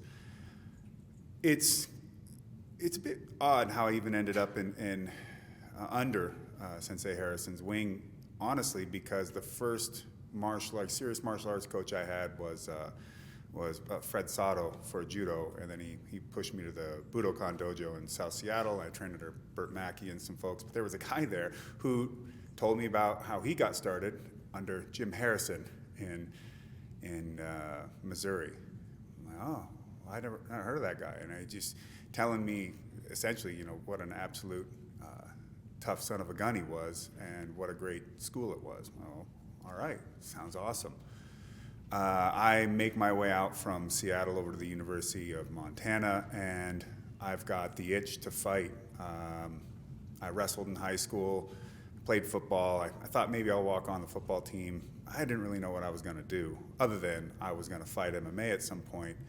Ever since watching it as a 15-year-old in high school, and I just said, well, I have no idea how one even gets involved. There's no schools, there really isn't any organizations, there's just a handful, but it's a possibility because I'm watching it on tape. So I'll figure it out. And maybe in that sense, I have somewhat of a relatable position to the blood and guts era of karate, because in MMA, it was no holds barred, and it was make it up as you go. I literally fought random people in the University of Montana rec hall on old mats, anybody I could find, because I was dead set to fight somehow, some way, and I needed to figure out how to become better. I knew what I had, but I knew what I lacked, and I trained Thai boxing and some other things, and anything I can get my hands on. So I'm out at the University of Montana, and I'm just trying to figure it out. And I'm so used to seeing schools always make a lot of bold proclamations about how tough they are and all this, but most of the time it's what I was used to is the oh, we can't actually spar full contact because everything is too deadly. You know, everything is, you know, you need to pay to get your extra belt so that you can learn the new deadly technique and so on and so forth. And you know, to me, I'm just thinking, look, man, I compete on the mats. I fight people for real. If you want to get on the floor and show me what you got, let's go. But otherwise, we're just going to talk about it. Then I don't really care. So I tried to start my own club at the school. Then I went. There was a judo club. So I went to the judo club, and the first thing I did was beat the sensei. And then I beat the other sensei, and then they decided, well, that wasn't very fun to have this big mongoloid here, you know, smashing on us and trying to tear our arms off. Don't they know this is a sport? Well, I guess I missed the memo. But I remember flipping through, I don't know, the magazines or what have you from Montana, from Missoula, and there was an ad for this Taekwondo school, best martial arts in Missoula. Then there was an ad right next to it, so-called best martial arts. Well, we at Bushidokan Karate will take your best five against our five any day, blah, and I'm just going, well, that's a bold statement. I mean, you either got to be really full of it or really serious to put out something like that. And I just kind of thought, well, I ought to go down there and see what's what. So Sensei Harrison let me come in, and he talked to me a little bit, and I took a class, and I just thought, okay, this guy is no joke. This guy fights. You know, it doesn't matter how many belts he's got. This guy knows how to use his hands, his mind, and his spirit. And I just said to him, well, look, I'm a poor, stupid college kid. I don't have any money, but I got heart. I'll clean whatever you want. I'll be here. I'll teach wrestling. I'll do anything I can as long as I can come and train in this school, because my goal is to be a fighter, and I want to be here to learn under you. And for whatever reason, I guess he was feeling charitable, so he said, sure enough, come on by. I'll see you. And I showed up as many days as I could. I was generally one of the last people to leave, also because it works out that I could snag and mooch rides off of people, so I didn't have to ride my bicycle back in 10-degree weather.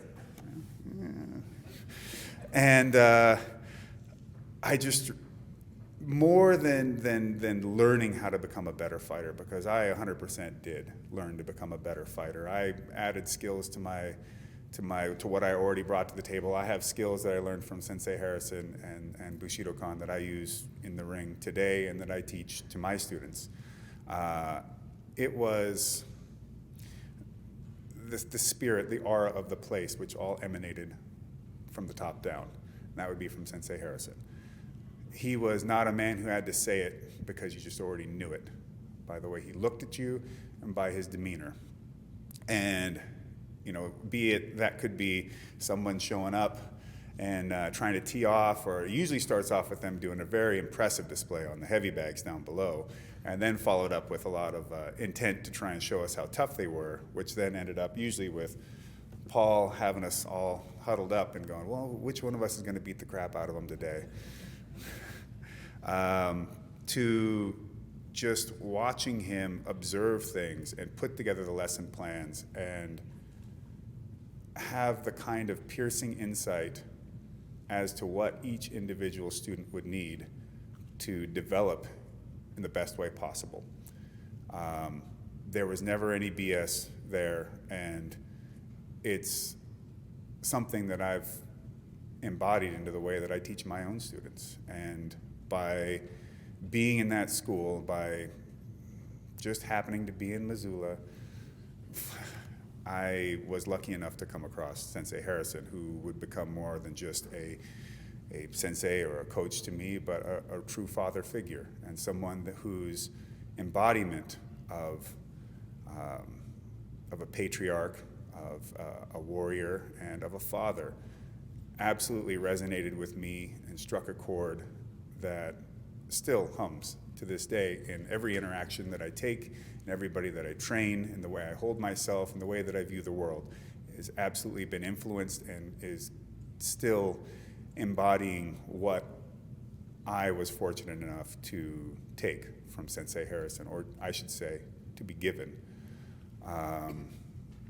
He would always so utterly, selflessly just say like, well, you know, I helped out a little bit in your progression, but you know, you went to these pro schools and you did this, and I would have to remind him, no, I think you're really selling yourself short here. That the impact that you had on me was far beyond tab A into slot B or any kind of technique. It was about fostering that warrior mentality and that warrior spirit that is the kind of thing that you cannot teach a technique to embody. It comes only through example, really. And I consider myself an incredibly fortunate individual to have known him in my life and to have that blessing from him. And so with everything I do, with all the fights, you know, I carry Sensei with me. With everybody I teach, I pass that flame along that he gave to me through his selflessness and his care and his oversight. And so as long as I'm around, and those of us that have had the lucky opportunity to tutor and be mentored by him, he will never disappear. There will never be an era without Jim Harrison, because we will continue to put the flame in other people's hands. And I'm very thankful for that. Thank you.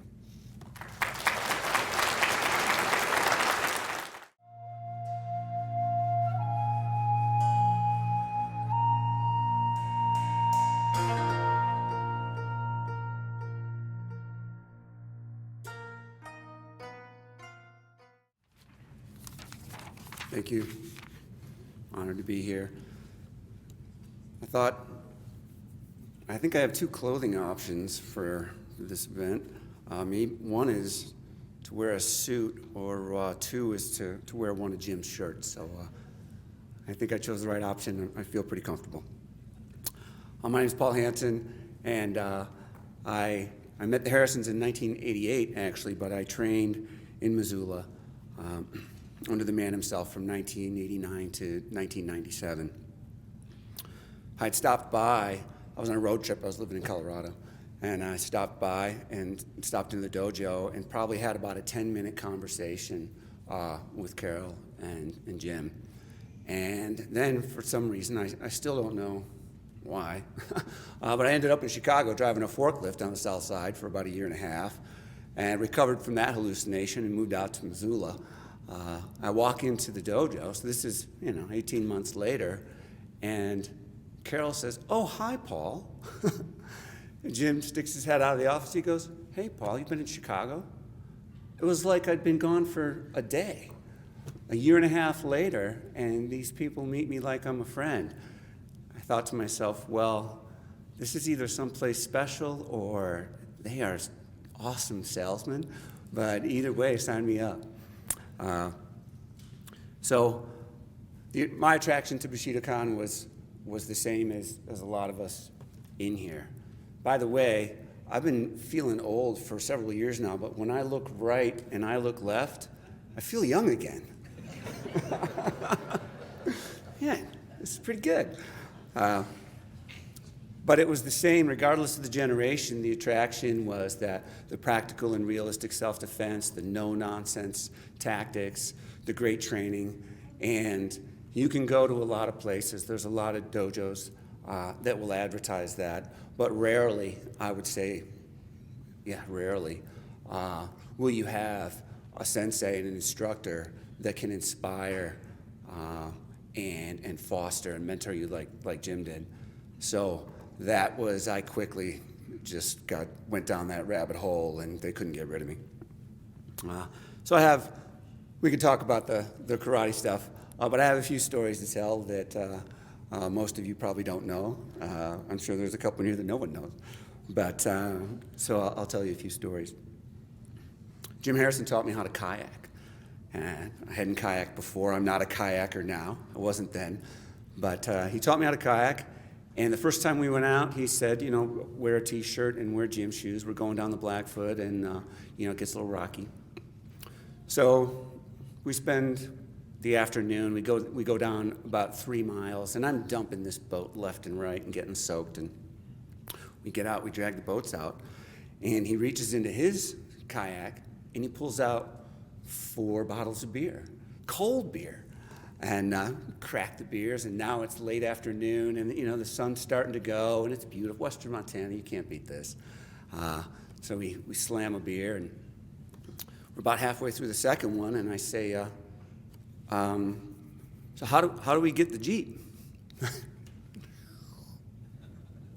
We run. Oh no! So now I'm 25 years old. I'm chasing a 53-year-old man uphill for 3 miles down a dirt road after just having slammed 2 beers, realizing now I know why he told me to wear my gym shoes. That tenacity that he had, that was like an average afternoon for him, I think. But that definitely runs in the family. Tor. When Tor's about 18 months old, I'm in the dojo. Jim's in his office. At some point early in the day, I had given Tor a quarter. And I'm standing around, and all of a sudden I hear this boom, boom, boom, boom, boom, boom, smash. Tor has gone down 15 wooden stairs and hit the cement pad at the bottom in the basement of the dojo. Oh my God, I run down there, I grab him, I bring him back up, I give him to Jim, and Tor opens his hand, and he's still got that quarter in it. And I'm thinking, kid, you could have grabbed the handrail at any time. The second thing I thought was, get used to keeping that fist closed, buddy. You're going to spend a lot of time with your hands in fists.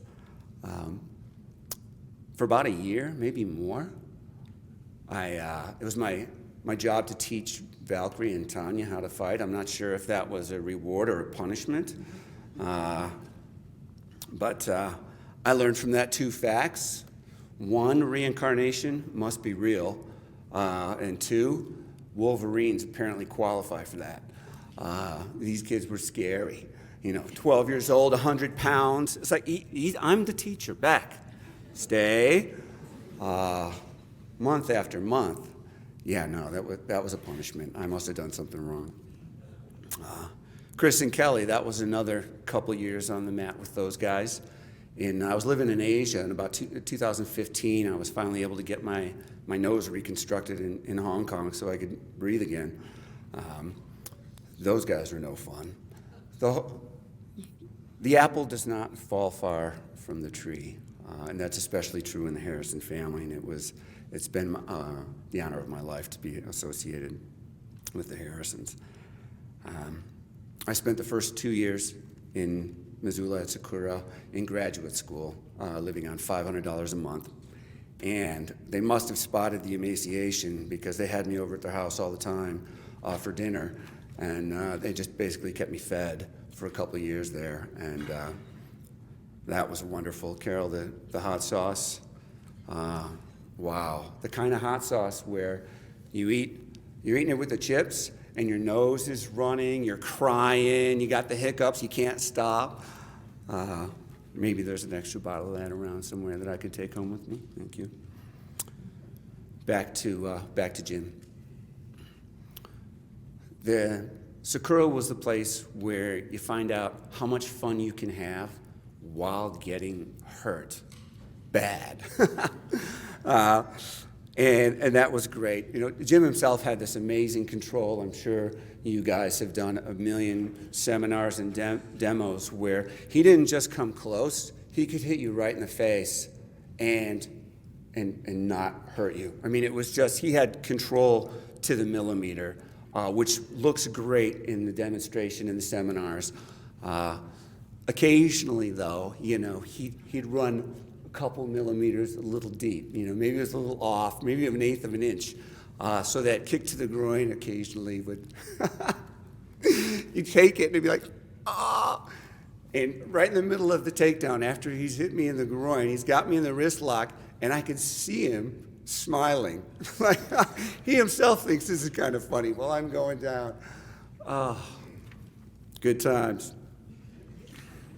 The training that we did for years and years, and lots of it, and many of you that I've seen today have come by to say hi. It's great to see you guys again. A lot of you guys will remember that we weren't the blood and guts era. Certainly not the guts, but there was certainly a fair amount of blood. And we'd all be out there. The mats were way too crowded. You'd have like 5 pairs of people fighting. And then there'd be this commotion like, ooh, that looks bad. And you hear Jim's voice, "Don't bleed on my mat." Those stains are hard to remove. Right? We'd be over there. There's kind of a lot of it this time. That spray bottle's not going to cut it. He was great. My career ended with a broken neck. And I'll tell you, you get kicked in the head 3 nights a week for 6 months by Josh Barnett. And then the other 3 nights a week get dropped on your head by that guy. That'll change your life, I'll tell you right now. The serious injuries, the pain and the suffering, and we're all gimped up, there's got to be more body metal in this room than at some orthopedic medical factory, I'm sure. I've got enough of it myself, but that stuff isn't tragic, and it's not bad. It's not really suffering to me.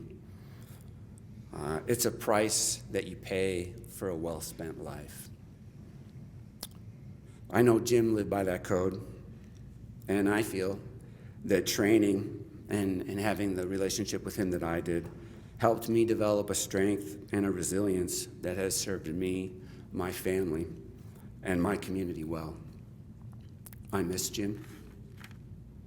I miss him because he's irreplaceable. I miss him for what he so generously gave me and those around me. I miss him because he was the nicest, meanest man I've ever known. I have been and will always be filled with gratitude for having had him in my life. And I'm glad to be in a room with so many people who I'm pretty sure feel the same. Thank you.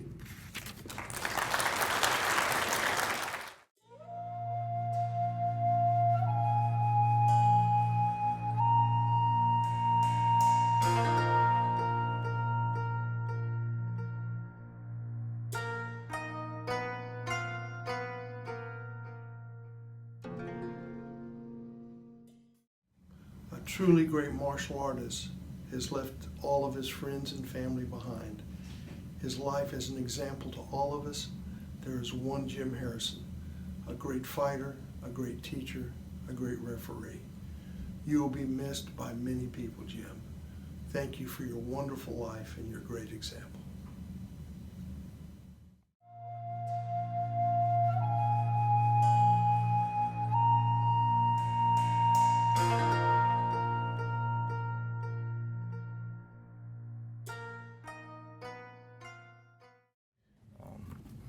Good afternoon. By way of background, my name is David Coase.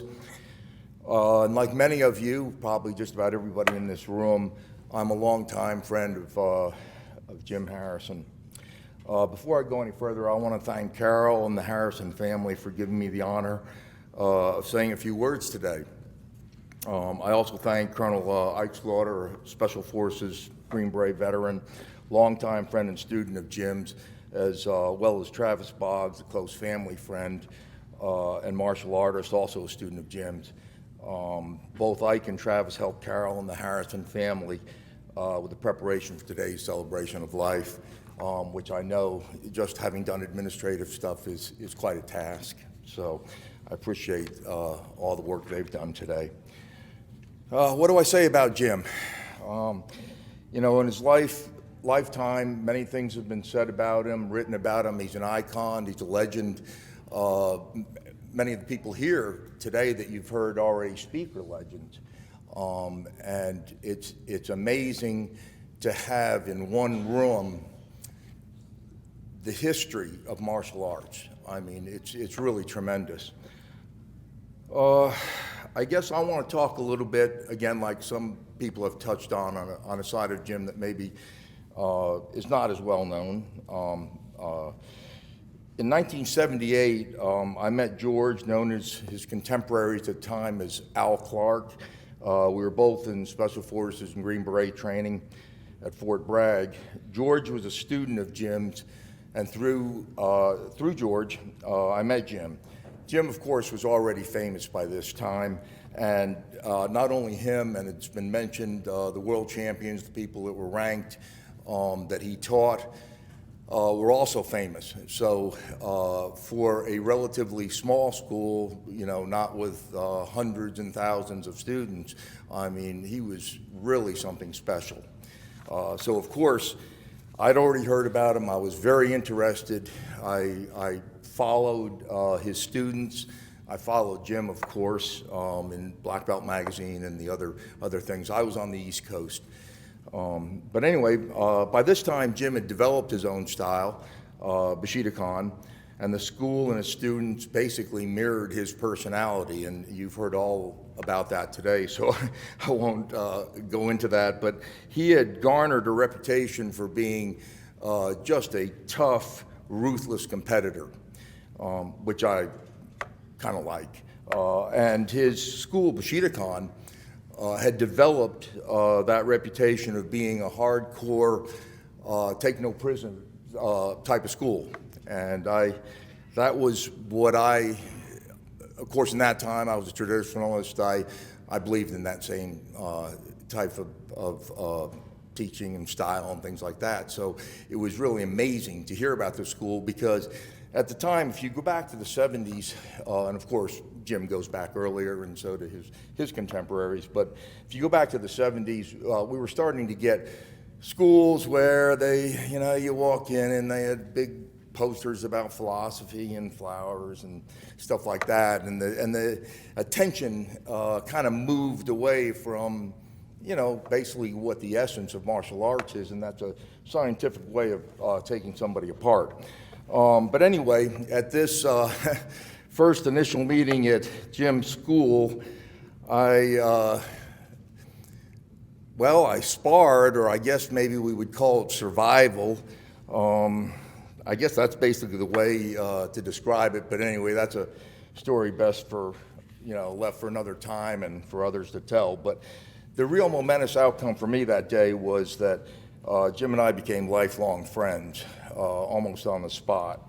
And over the intervening years, we talked. On occasion, he wrote me letters.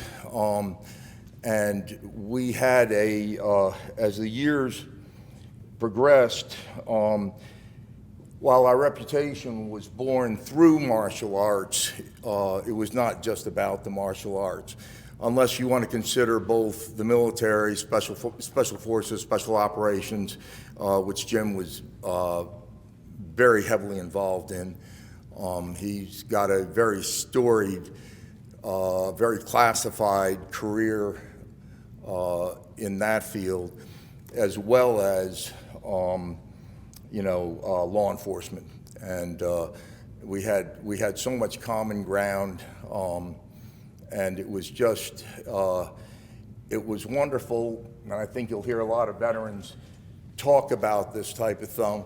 You don't really share a lot of things with people that haven't been through the same experiences that you have, because on one sense, if you talk about your experiences, at some point, it sounds like boasting, or it sounds so kind of out of the norm that it doesn't sound real. So generally, people that are involved in that don't talk about it a whole lot.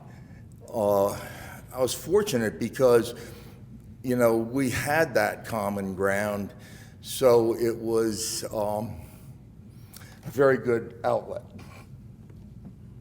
But, you know, in thinking what I would say today, it was kind of tough because I was thinking, I have some you know, some Jim Harrison stories, but there's so many stories about him, and so many are so cool and so just crazy. I mean, it's, if you didn't know the time period and the people that were with him and all these guys that are present today, you just wouldn't even believe the stories. I mean, but they are all true. And throughout the years, it's interesting because I felt like I knew all these guys, actually, who don't know me, because Jim talked about everybody to me. So, and in the later years, he talked about Josh Barnett, one of the last people that he discussed with me in MMA, because that was something we discussed towards the end, because I started like Jim with Judo, moved on, I did Shotokan, Jim did that, he did Shorin-Ryu, and I mean, so we had some common stuff. But I think what I wanted to talk about was a number of years ago, after an incident with one of my sons, my wife articulated an observation she had made, and she said, "It's hard to be your son." And I've reflected on that statement a lot, and on my conversations with Jim. And because in our many discussions, we talked about our friends, our children, you know, our wives, our lives, how we were changing. And of course, Jim was older. I'm 66. Jim was older than I was, certainly much wiser. And even though it was kind of like I was going through some of the things that he had already gone through. His law enforcement career, I consider it legendary. What he did in Southeast Asia was incredible. Excuse me, sorry, I'm not used to, well, my wife would say I'm used to talking a lot, but so it was interesting. But one of the things, when I thought about this, it's kind of like being a sniper.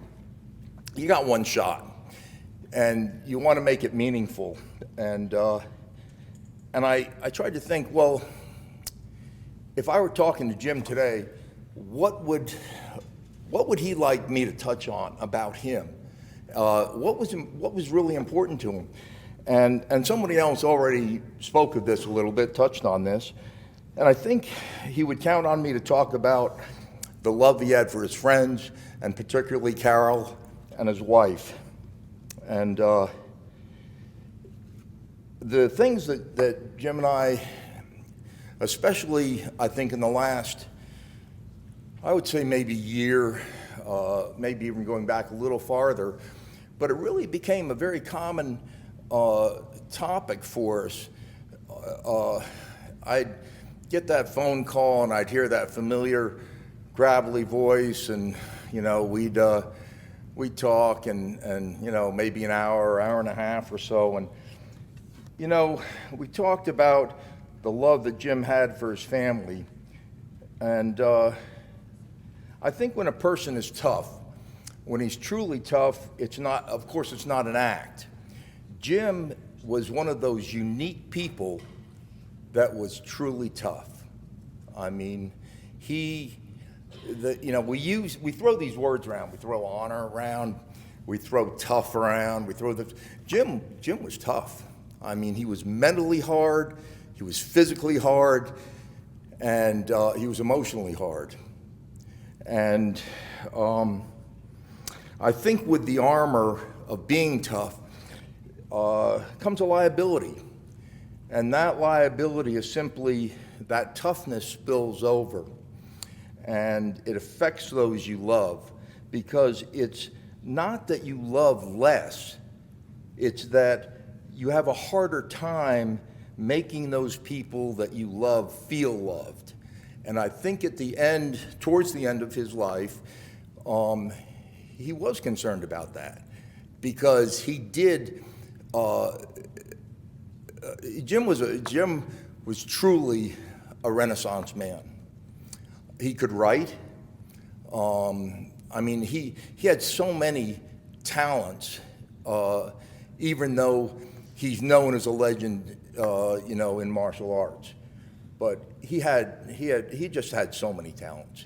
He could speak, but he was particularly quiet. But he was always thinking about things, and I think this issue, towards the end of the years, he reflected on his life, as I think we all start to, and you wonder if you've made the people that you care about the most, if you've let them know how you feel. And so I think the thing was most important to me to let people know, because this is the last time, you know, this is to a certain degree closure. It's the last time I'll probably talk about Jim in a public setting. Certainly in private settings I will, but in a public setting. And I guess of this I'm really certain. Jim loved Carol, he loved his children, he loved his friends, and he loved them more with a passion than he ever fought in the ring or the street. And that's very important to remember, because his reputation is unparalleled on the mat, you know, in the ring, everywhere else, and in the street, of course. That goes without saying. So, I don't know if I can get through this, but I wanted to leave you with a short poem. Author is unknown, but I particularly think the last lines would convey what Jim would want me to say. And I wish I were talented enough to have written this myself, but I had to find it. So, If I Should Go Tomorrow is the title. And it says, okay, if I should go tomorrow, it would never be goodbye, for I've left my heart with you, so don't you ever cry.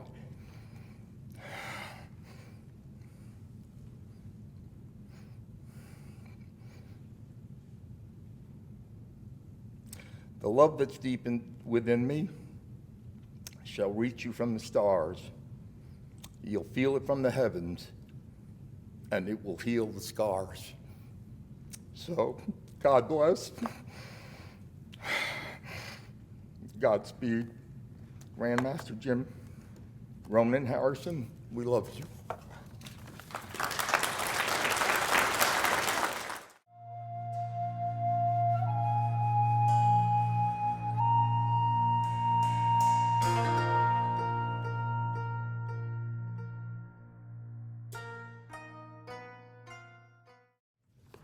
Hello, everybody. I'm Richard Morris. I have been Pat Burleson's karate student for 51 years and been teaching for 50. And I know many of you folks that are in the room and have competed against a few of you, and certainly respect and love all of you. Carol, I want to thank you for giving me the opportunity to say a few things about Jim. And like the others here, I certainly have great love and respect for him. Now, I heard earlier, I knew that people in Amsterdam had a prostitution and drug problem. So I heard just a minute ago from both Jim and Jeff that part of the drug problem is the guy was drug out of the ring after he fought Jim. No, I wouldn't want to fight him either. And by the way, it's not that I'm old, but I'm so excited I have my Medicare card. That's going to help me with my insurance. I know it's going to save me money. There's something that I want you to consider. There was only one George Washington, one General George Patton, one Jim Harrison. But even though Jim Harrison, and there'll never be another one like him, when they filmed Roadhouse, it took two characters to try to put together the image of Jim Harrison in that movie where he was portrayed by both Patrick Swayze and also by Sam Elliott. And if you watch Roadhouse, you'll see that Swayze was reading a book, Fighting Secrets of Jim Harrison. Now, it's not out yet, but maybe it should be. But it was referring to the warriorship, the respect that Jim Harrison had among all the martial arts communities. And I want to talk to you also about the difference between inheritance and legacy. That's something now as I'm reaching that time of my life. I'm nearly middle-aged. I don't yet have a sports car or a Harley, so I guess I have a little bit more time. But I know that it's not as important for me to leave an inheritance, that's money, because people fight over money.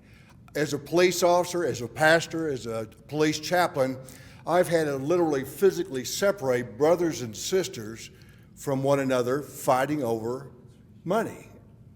And it shouldn't be that way. What we should have and work towards is having a legacy. A legacy is different. A legacy is not something that you fight over. Having a legacy is something that you fight for. To have the same kind of legacy, the reputation that would make your parents proud, the reputation that would make your family name proud. That's what we need to leave behind for our children and for our grandchildren. Jim Harrison was a very tough guy. I mean, I have utmost respect for him. I always have, and I certainly always will. But he is also one of the most humble men that I've ever met. Now, we have to be careful because people sometimes think that when Jesus said the meek shall inherit the earth, it means the weak, but that's not it at all. The meek simply means those that are with power under control, such as a horse being controlled by its master. Being meek is not being weak, and I don't believe we should be around, I don't like to be around weak people. Does that sound like I'm a hater? I'm really not. I love everybody, but I don't want to be around weak people. It might be catching. I don't want any of that. I want to hang around people that are strong. As a matter of fact, I've been told by friends, Richard, you collect warriors, don't you? I said, well, now that I think about it, I guess that I do, because that's the only people I want to spend my time with, because I know the time is short. But humility is not thinking less of yourself. It's thinking of yourself less. Think about that and the impact that it could have in our lives. The first time I met Jim was in 1971, probably early 1972. I was fighting in the juniors division. I was at the Dallas tournament of Allenstein's, and I don't know which one of Jim's boys I was fighting. It was one of the redheaded boys. And Jim Harrison, he was reading his salon. As I was fighting him, he said, "Kill him!" Oh gosh, And my dad is over there, and I look at my dad, and my dad said, "Come on, son, let's go." And I'm thinking, wait a minute, there's got to be some kind of balance here. But here's something that was, and of course, we fought, and it was a great fight. I enjoyed it. Afterwards, someone told me who Jim Harrison was, and I thought, oh, God, I hope he doesn't kill my dad. I sure love my dad. My dad was a war hero, but I love my dad. He's a good dad. I hope nothing happens to him. And then Jim walks up to me, and he says, "Son." I said, "Yes, sir." He said, "I sure like your dad. He's a real man." Do you know what he told me? I said, "No, sir." He said, "I appreciate you cheering for your son, and that's all I'm doing with mine. But if you don't mind, let them fight. And don't discourage these kids because they're both young, and I'm afraid they may get discouraged if they get too intimidated." And he said, "You know what? It took a lot of guts to come up and say that to me. And I'm going to drink some of your water. You don't have anything bad, do you?" I was talking about catching a while ago, and I know it's not weakness from you. I may ought to drink after you more often. The next time was when I hosted the National Bruce Lee Scholarship Tournament for 5 years. A lot of the men on this side, and Linda Lee came, and of course Pat Burleson helped me to promote the tournament. We worked together. Jim Buten was there, and we had a great tournament, and I remember I was so excited because Jim said, you know, I need somebody to help me in a demonstration. I'm going to do like a knife defense. And he said, what do you think about George Bray? I said, well, George Bray's a great guy. And so he's over there demonstrating with George Bray, and he was careful not to use a real knife. However, it was incredibly sharp. So when he was doing the self-defense, I didn't realize it until well after the tournament, maybe the next day, but the knife cut him so deep, it missed his carotid by like 1/32 of an inch. So I got a call from, yeah, that was a close call. And George Bray's no wimp. He's a big, tough guy. Another thing that really endeared me to Jim is in the last year of my Bruce Lee tournament, which is why it was the last year of my Bruce Lee tournament, I flew many people in, and some of you guys were there. Joe Lewis was there, and Bill Wallace was there, Jim Harrison, and some others. And I had seminars. The last tournament, I lost tens of thousands of dollars. And Jim Harrison he said, I heard that you lost some money in this tournament. I said, well, it's only money, but I'm still going to pay you. So I handed him the check. He said, no, sir, you keep this. He said, what you've done is to help to bring people where they get college scholarships. You've helped improve the name of martial arts in the community. And I appreciate it, but I can't take your money. Well, I hadn't heard that before. And so what I did is I had a gold necklace. It was a gold chain with an eagle on it. And I said, then would you at least take this? So I can't cheat you. He said, well, thank you. I'll take that. And I would see him wear it. And every time I would see him wear that, it reminded me of the importance of that humility and the kindness and the generosity and the thoughtfulness that we can have for other people. The others did not know I had the money problem the last year. However, I shared that with Jim, and it was kind that he helped me. He also taught me something about staying in training, regardless of what happens. You get hurt, you train. So when he had to have surgery, had a hernia surgery, and one of my students, a physician, a surgeon, one of the first to have the laparoscopic surgery in the United States, trained other doctors all over the United States would come to train with Dr. Michael Kornman, one of my black belts. And he said, do you think your doctor friend would help me with my surgery? I said, well, I sure hope so. Let me tell you why I said I hope so. Before he'd come over and do a seminar, we'd have to go in the ladies section where they sell pantyhose and they sell girdles, because he'd have to get one and stuff it with rags and so forth to keep the hernia from coming out. Well, first it was embarrassing being in the ladies section. That was embarrassing. I mean, I knew people from Fort Worth, and I didn't want anybody to see me there. But the second thing was I thought, oh my gosh, this guy's tough. And so Dr. Kornman did the surgery. It went well. I get a call from Jim a couple of weeks later. He said, hey, Richard, you have Dr. Kornman's number with you? I said, sure. What's going on? He said, well, I was out chopping some wood and carrying some wood back to the house, and I guess I injured it again. I said, okay. I gave him his phone number, and he called him.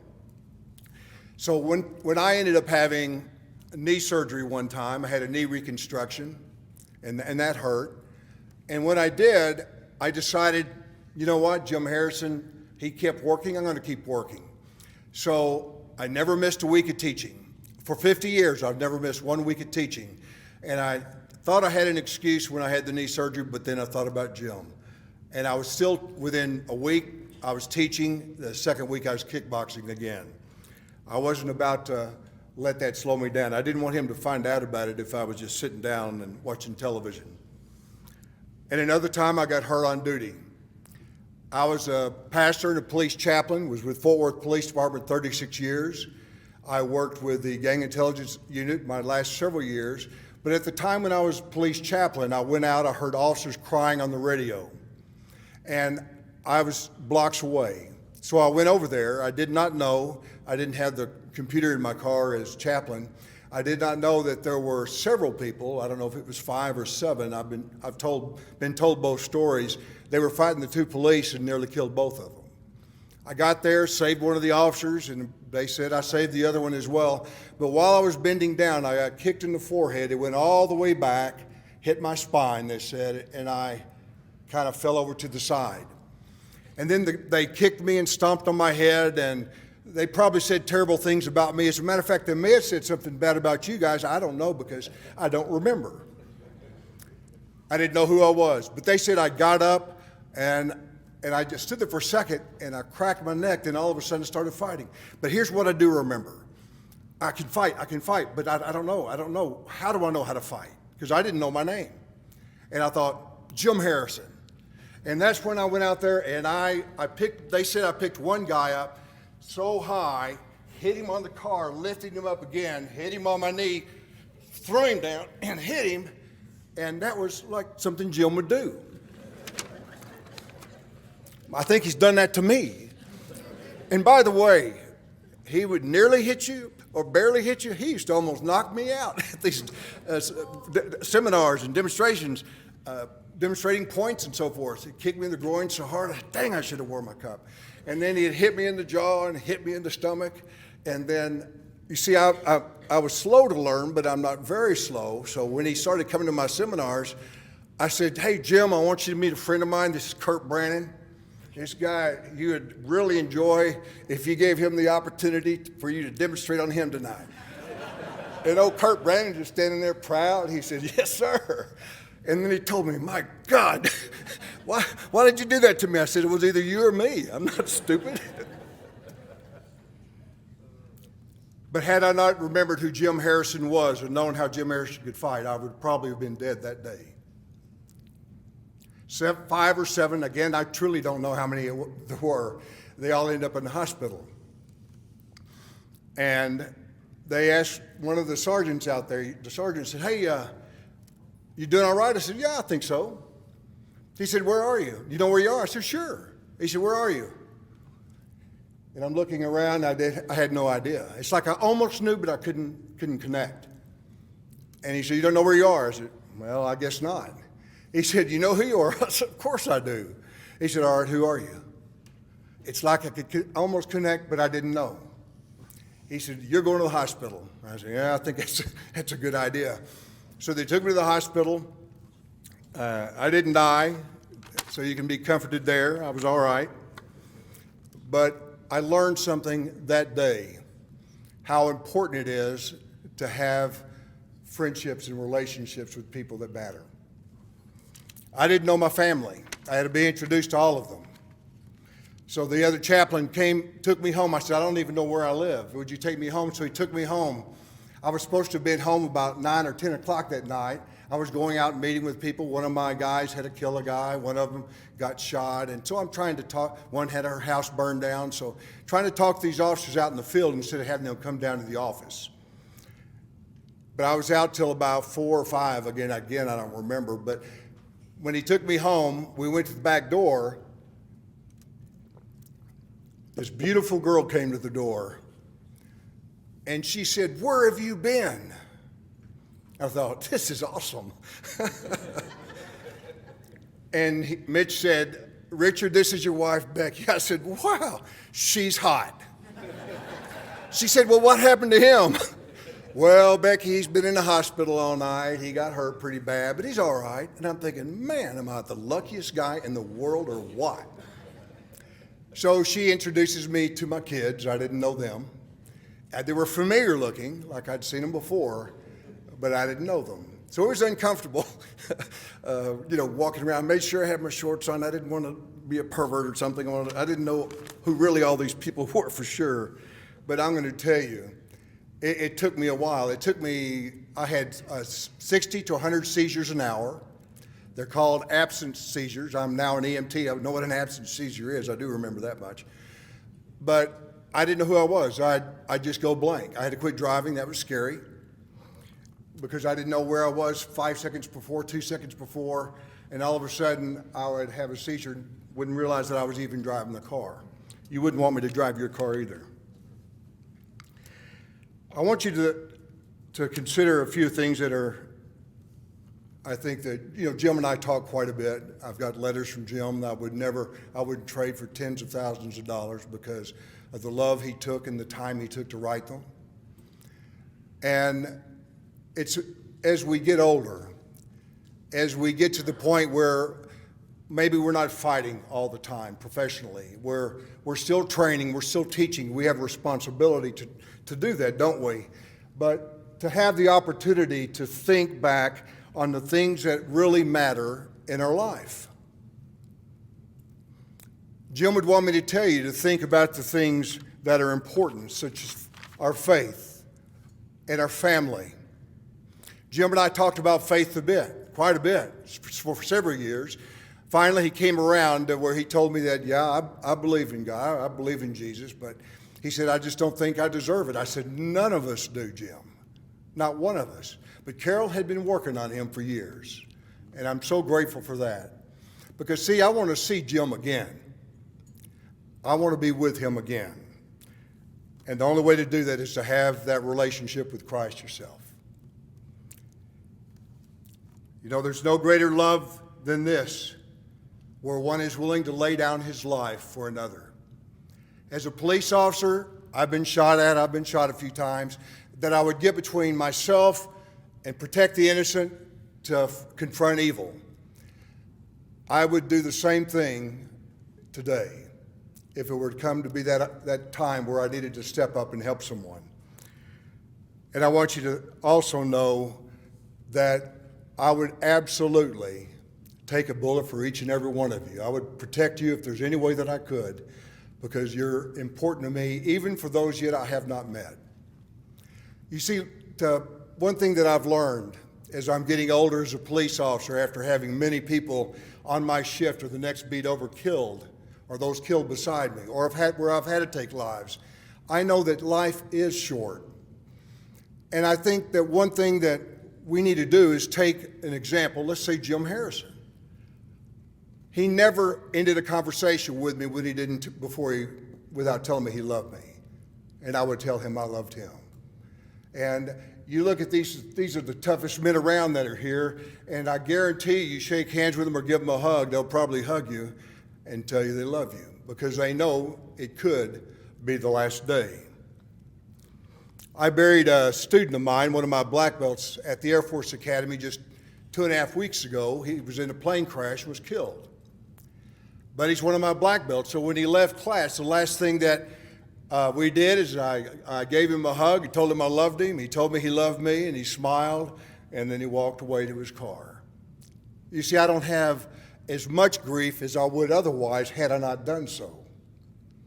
One day when my dad took me home, he was tired. It was on the 3rd anniversary of my mother's death to the day. And my dad told me, he always told me he loved me and that he was proud of me. But this one day he hugged me and kissed me on the cheek for the first time since I was about 6 or 8 years old. And he said, son, I want you to know that I love you and I'm proud of you, and I know your mama's proud of you too. He died that night. It was tough. But because it ended so well, I can stand it. And I'm going to tell you, my police officers, I would hug them, tell them I loved them. I'd pray for them. I'd pray with them. We need to know as men, we have to be strong enough and secure enough in our own shoes to tell people, other men, that we love them, because we don't know when that time is going to be, when we can do that no more. Carol, I so love you and your family. I do wish I knew which one of those redheaded boys it was that I fought. It'd be about my age. It's tough. It's tough. I lost that fight. But I'm going to tell you, I love you, even if I've not yet met you. And I ask you to take the things that you've heard tonight, the love expressed, the respect that we've expressed for Mr. Harrison, and make sure you pay that forward. May God bless you.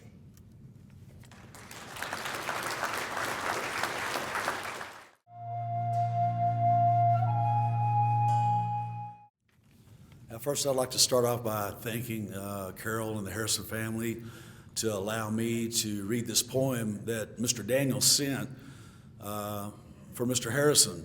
And I think after you hear this, if I can get through it and do it right, that you'll understand how much love that Mr. Daniel had for Mr. Harrison. And I know the same for Mr. Harrison and Mr. Daniel. But the poem is called The Thousandth Man. And it reads, "One man in 1,000, Solomon says, will stick more close to a brother, and if it's worthwhile seeking him, half your days, if you find him before the other. 999 depend on what the world sees in you, but the 1,000th man will stand your friend with the whole world round again you. You can use his purse with no more talk than he uses yours for his spendings, and laugh and meet you in your daily walk as though there had been no lendings. 999 of them call for silver and gold in their dealings, but the 1,000th man is worth them all because you can show him your feelings. His wrongs, you're wrong, and his rights, you're right, in season or out of season. Stand up and back it in all men's slight, with that for your only reason. 999 can't bide the shame or mocking or laughter, but the 1,000 man will stand by your side to the gallows foot and after." Thank you.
Jim did what he did in life, not because he felt he had to or he must, but because he wanted to, and because he delighted in his talent and teaching others.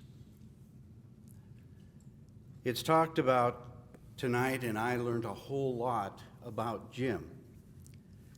You see, I have not been one who has been in martial arts. I've been a pastor my entire life. And I've known Jim from the aspect of that. He also enjoyed teasing and embarrassing his wife, and I don't even know if she will remember this. But the very first time I met Jim was at their home. I didn't live in the valley. I'm Carol's pastor now. But I was not living in the valley. I was up where her brother lived in Choteau, Montana. And I'd made a trip down here for something else, and I'd stop by. And being a pastor and a Seventh-day Adventist pastor, there's one thing we do not do, and that's drink. And Jim knew that because he's married to Carol. And so I went into their living room, and we sat and we were talking. And one of the first things he did was bring out a bottle of whiskey and ask how much I wanted. Of course, that was for Carol's sake. But that's who he was. He was consistent. He was forthright. And even though I was not in martial arts, I considered him a friend when I got to know him. And I also considered him a person who stood for what he always believed. I'd like to read one set of verses right before we close in prayer. It's from the book of Romans, and it's chapter 8, and starting with verse 38. It says, "For I am persuaded that neither death nor life, nor angels nor principalities, nor powers, nor things present, not even anything that can come, no height or depth, nor any other created thing can separate us from the love of God, which is in Christ Jesus our Lord." God loves Jim. And then it says, if God is for us, who can be against us? I am so glad that you have seen Jim as somebody who is a friend, somebody who can beat up and be in the emergency room and talk about your stitches and be caring about. It shows something very deep. And I believe all love comes from God. So thank you for being here. And let's close with a word of prayer. Merciful and loving God, we know through your Holy Spirit you have been here. We want to thank you for the life that Jim had, for the memories that remain, for the love that he was shown and the love that he gave. And God, we know that life is not over because we've passed. We know there will be a resurrection. We know that there will be a heaven where we can be together. We know that those who have loved you will spend that time together. And yet, while we are here, while we are still alive on this earth, we can have the memories of somebody who we've fought against and loved, somebody who has shown love, somebody who was a good teacher. Thank you for bringing Jim into the lives of so many people and the great memories that they can share. And we pray this and we thank you in your gracious name, Jesus. Amen.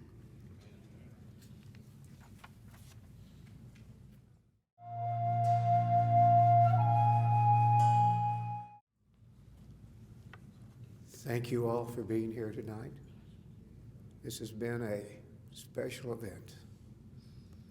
And the family and all Jim's friends together in one place. Good evening.